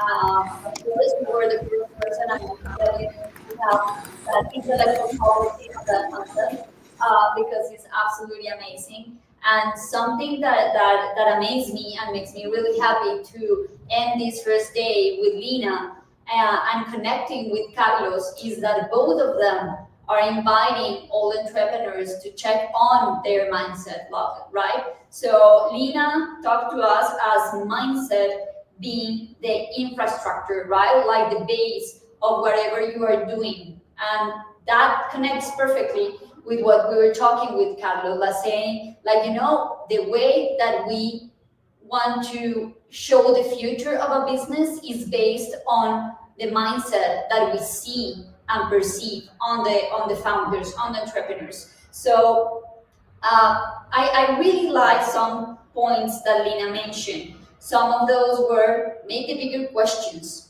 Don't think about who are your competitors. Maybe you go through that questions or with who am I willing to work with whom can I join, strengthen forces, like do a joint venture to make this bigger.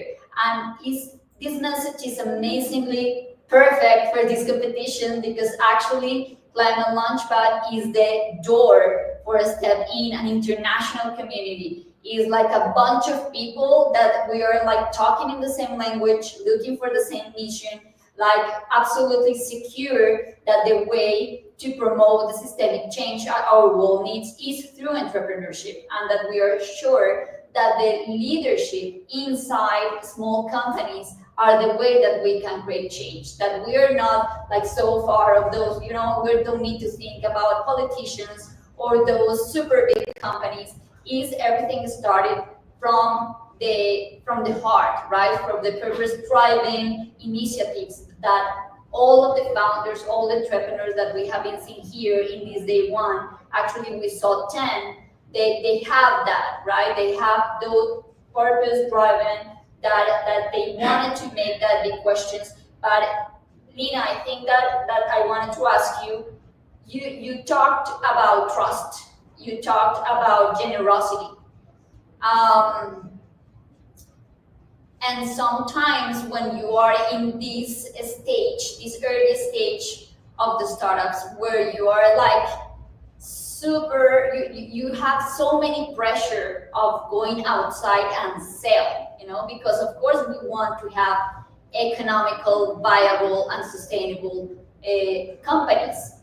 But when you start with impact in mind first, and then you feel the pressure of go out there and sell and make some money, sometimes we start like to feel confused and how to prioritize like where is the impact? Where is that trust, that generosity, that not that other point of view about joint forces and not just thinking about kill the market? So what will be your advice for these leaders that are starting in this road when they feel this pressure?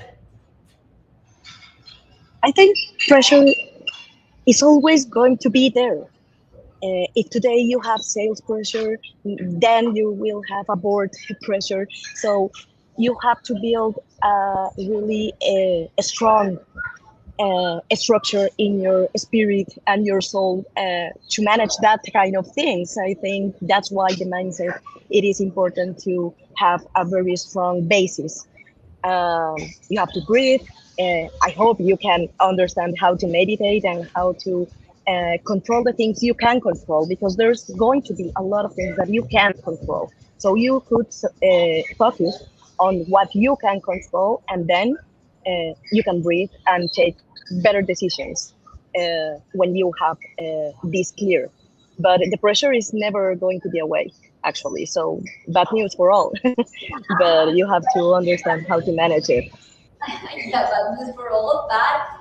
You mentioned something that is important because it's the way that you manage that pressure, and something that I want to highlight of what you just mentioned is what you are capable to control, right? And that's something that also is amazing how connect with the conversation with Carlos Serrano an hour ago or something like that, is that just focus on what you have. Just focus in the things that are in your space. Like also something that I was talking with someone last week, we were talking about the macro reality and the micro reality. And we are in Latin America and in the complete continent of America, we're struggling with a lot of things, right? And the context and the environment actually for be a new business women, a businessman, is kind of calculus and it's kind of difficult. We are in an economic moment that is not so easy. Impact actually is not anymore in the highlights of the news, especially climate. So yeah, it's a little bit scary, right? But if we allow ourselves to receive that pressure from the outside, it's going to kill our entrepreneurial process. But if we start like following your advice, like read and know how to deal with it and have those internal process and build that micro reality, is going actually to allow the founders and entrepreneurs to have more strategies and more tools and capabilities and skills to go through those processes of pressure. So, Lina, you also mentioned scarcity and abundance. Why? Like why you are starting to talk about those kind of the same thing in a different point of orbit, right? Scarcity and abundance. So, what do you feel that right now in the ecosystem we are more in what part of that orbit of abundance of scarcity?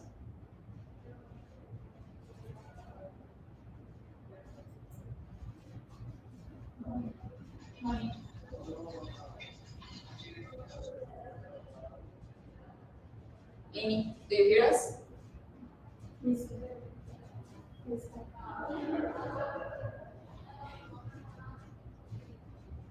No, no me oyes. Okay, I think that we lost contact with Lina. No me oye. Moni, I am losing you a little bit. Okay, I think that we have issues with the microphone. Do you hear me there better? A little bit far?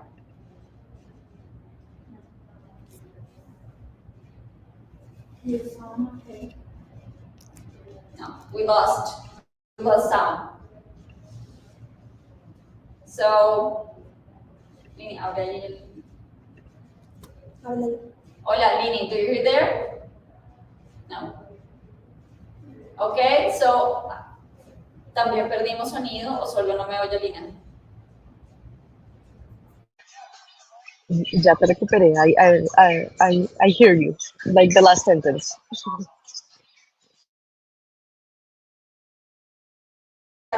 Lini, sorry. I'm so sorry we had these technical issues with Lina. Unfortunately, we couldn't go through the last question. But oh, I'm sorry, Lina. Lina's amazing, Okay, and I really want to highlight this concept that her brings, that is fundraiser, and the willing and the purpose of look for joint forces and to build a stronger community to approach the mission that we want to accomplish. And this is the end of the day one of Climate Launchpad America's regional final. So to our founders, thank you, thank you, thank you for your courage, your clarity, and the hard work that got you here. To our jurors, your questions and feedbacks sharpen every idea. Thank you. We are grateful for your time and expertise. And to our keynote speakers, mentors, trainers, and the production crew, thank you for making this journey possible. Also, I want to give thanks to our co-host, Cámara Verde, and of course, Holland House, that make it possible to have this fantastic space to do this broadcasting. And thank you for all the national organizations around the country. So this is not the end. Remember that we will be back tomorrow, Tuesday, September 2nd, for day 2 of this event. More pitches, more inspiration, and of course, the more important thing of this event, we will have the winner announcement. I think that at this time tomorrow, so don't miss the moment. And when we discover who will be represent the Americas at the Global Grand Finale in Vienna. From ideas to impact, see you tomorrow. Bye-bye, good night, good afternoon to everyone. See you tomorrow. Thank you for being connected. Bye-bye. Ellos ya se arriesgaron. So Climate Launchpad is very helpful for my business. They help me in a few unique ways. First, I like how they emphasize the beachhead market. And once I discovered my beachhead market, studied it, verified it, made sure it was best for my product, my entire business plan fell into place after that. Olá, meu nome é Marina. Em 2022, eu participei do programa Climate Launchpad e ficamos em primeiro lugar na competição. Bom, esse reconhecimento foi essencial para aprimorar o nosso pitch, acelerar nosso negócio e também receber o nosso primeiro investimento. Então, aproveitem a oportunidade e boa sorte para todos. Grande abraço! Oi pessoal, meu nome é Heitor Filco, sou o CEO e um dos fundadores da Bioflore. Estou aqui hoje para falar um pouquinho da nossa experiência com a Climate Launchpad. Foi uma iniciativa super relevante para o nosso crescimento. Olá, meu nome é Gustavo Pires e eu sou o Head da FIT. A competição Climate Launchpad veio no momento perfeito, proporcionando ensinamentos voltados à ação. Bootcamp, ministrado pela Sofia Cassino, se inspirou com sabedores e conhecimentos a respeito do mundo startupista.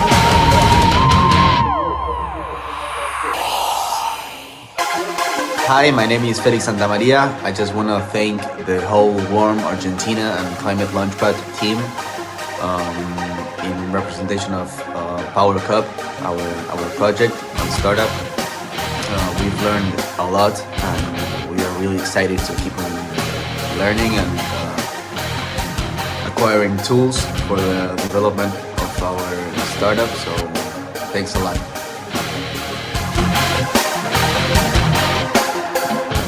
Hello, my name is Gonzalo Martinez. And I am Fernand Gisi.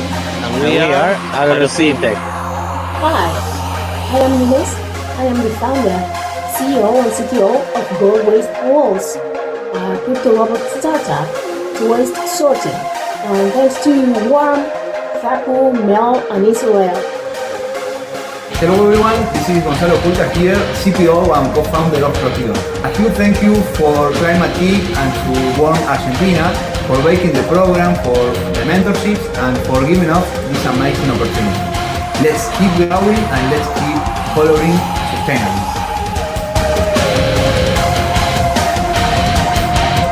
La verdad es que ha sido una experiencia muy bonita que nos ha realmente transformado, cambiado pues, nuestra visión de todo el impacto que realmente podemos realizar con Puenteo y verlo materializado en todo este proceso con personas tan valiosas que nos han acompañado en esta en esta aventura como ha sido Ana Torralba, que la verdad es que se la ha jugado tanto como nosotros, ha dejado todo el cuerpo, su mente, su experiencia, su pasión en todo este viaje que ha sido muy bonito, que ha sido muy constructivo tanto para Juan Cruz, mi cofundador, y para mí en lo personal. Así que bueno, a dejarlo todo en el día de hoy, más allá del resultado y de quiénes sean los elegidos y los seleccionados, que seguramente van a ser los correctos. Queremos estar ahí porque lo hemos dejado también todo en todo este proceso. Así que nada, especialmente agradecer a todo lo que hemos recibido, a todo el valor que nos ha acompañado en todo este proceso. Y nada, agradecer muchísimo todo lo que hemos capitalizado en todo este tiempo. Y gracias a dejarlo todo en el día de hoy.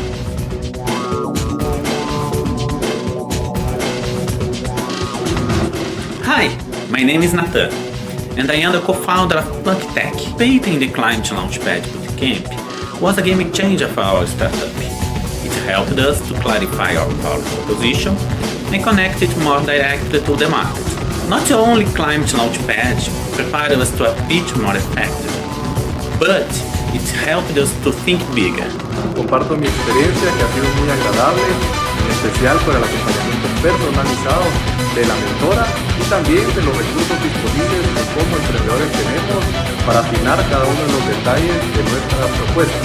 Adicionalmente, las charlas semanales que se nos brindan nos permiten pulir los detalles necesarios para dar un pitch con una estructura ordenada y que pueda ser entendible para cualquier inversionista o cualquier persona interesada en el proyecto. Así que mi experiencia ha sido muy grata, pues cada sesión es información nueva que me permite afinar los detalles de mi propuesta. Muchas gracias.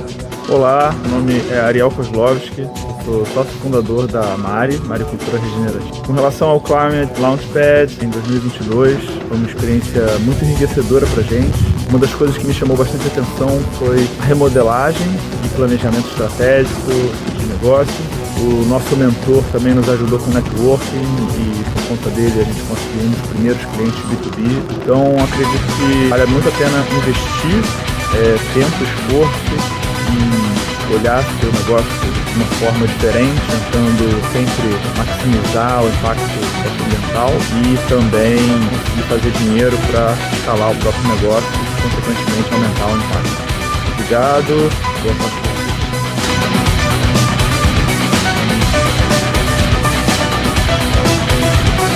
Hola, ¿qué tal? Mi nombre es Darwin Díaz, director ejecutivo de Calpa Gris.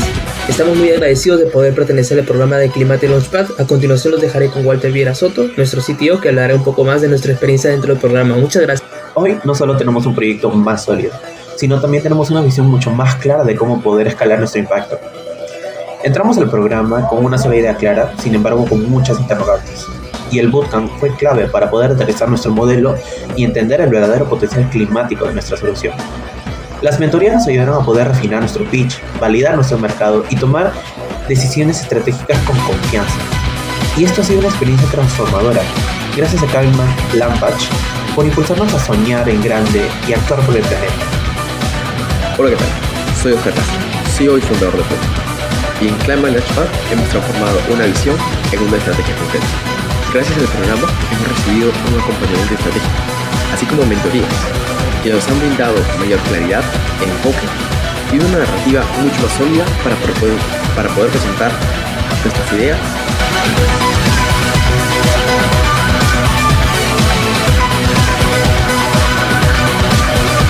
Hola a todos, mi nombre es Francisco Villalobos, CEO de BS Ecologismo. Actualmente somos participantes del programa de incubación Climatech con el proyecto de bioprotección sostenible. Hola, ¿qué tal? Mi nombre es Ricardo Sosa. Mi proyecto se llama Sembrando Esperanza y lo que busca es poder llevar acceso de agua potable en momentos a aquellas familias que más lo necesitan. Hola, ¿cómo están? Un gusto saludarles. Mi nombre es Evelyn Valverde y soy la fundadora de Tech Creativos acá en Costa Rica. No me imaginaba el impacto o la importancia tan grande que tenía Tech Creativos y la puerta que se me abrió ha sido de gran apoyo, de gran acompañamiento, de guía y de muchas mejoras que implemento en mi empresa día a día. Mi nombre es Sandra Tadico y lo que más me ha gustado en el programa son las sesiones que nos brindan. Estamos viendo lo que es el nicho, el impacto o el valor de nuestro producto. Nos han ayudado más a enfocarnos en nuestro producto, de cómo manejarlo o cómo mejorarlo. Me ha gustado mucho y espero tener buenos resultados.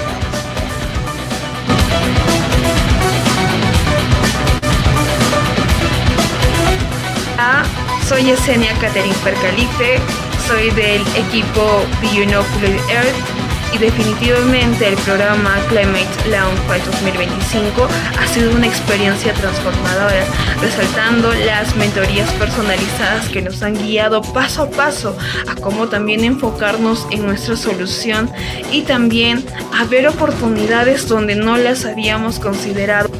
Hola, mi nombre es Anthony Torres Solano, estoy basado en Costa Rica y soy representante del emprendimiento Batsu. Gracias a Climate Launchpad 2025 hemos podido transformar lo que antes era solo un esbozo de una idea a realmente tener un plan de negocio que incluye la validación del segmento de mercado de nuestro propósito y además que ha integrado a nuevas personas a nuestro equipo.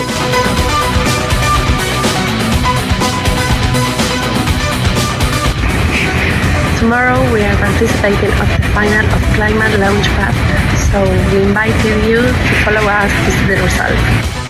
Oigan, yo quiero contarles lo chévere que ha sido el proceso en CLP, en el Climate Launchpad de Climatech Hub. Ha sido una experiencia súper enriquecedora y con un montón de ayudas para impulsar el emprendimiento. Olá pessoal, eu sou o Alessandro Tausen, founder e CEO da Met Ancestors. A experiência do Bootcamping, ela superou as nossas expectativas, onde lá a gente teve informações precisas, conhecimentos, network, e demais variáveis que são ligadas ao programa.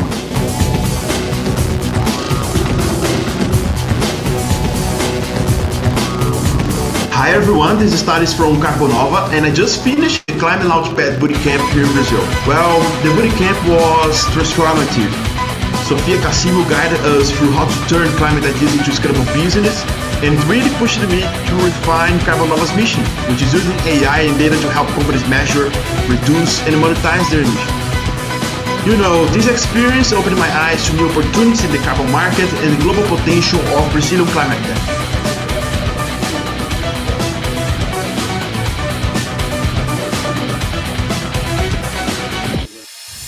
Hello, I'm Lucia Martinucci from Zapucay, a participant in the Climate Launchpad. For my project, this program has been fundamental. The bootcamp provided me with practical knowledge and key tools to move forward with confidence. E aí pessoal, tudo bem? Eu sou o Rafael Coutinho, o líder de educação da Movi. O Bootcamp ele foi excelente para que nós compreendêssemos como montar o nosso pitch deck de forma concisa, detalhada e qualificada. Os deveres de casa que também foram passados ao longo dos 2 dias nos ajudaram não somente a entender os desafios do próprio programa, como também a se apropriar e a entender melhor o nosso negócio, essa grande temática de transformação e mudanças nas questões climáticas. Olá pessoal, meu nome é Rodolfo. I'm the founder of Symbios that is building living systems for organizations with AI. And being part of the Brazilian group has been important to clarify our business operations, product strategies, and especially the customer journey.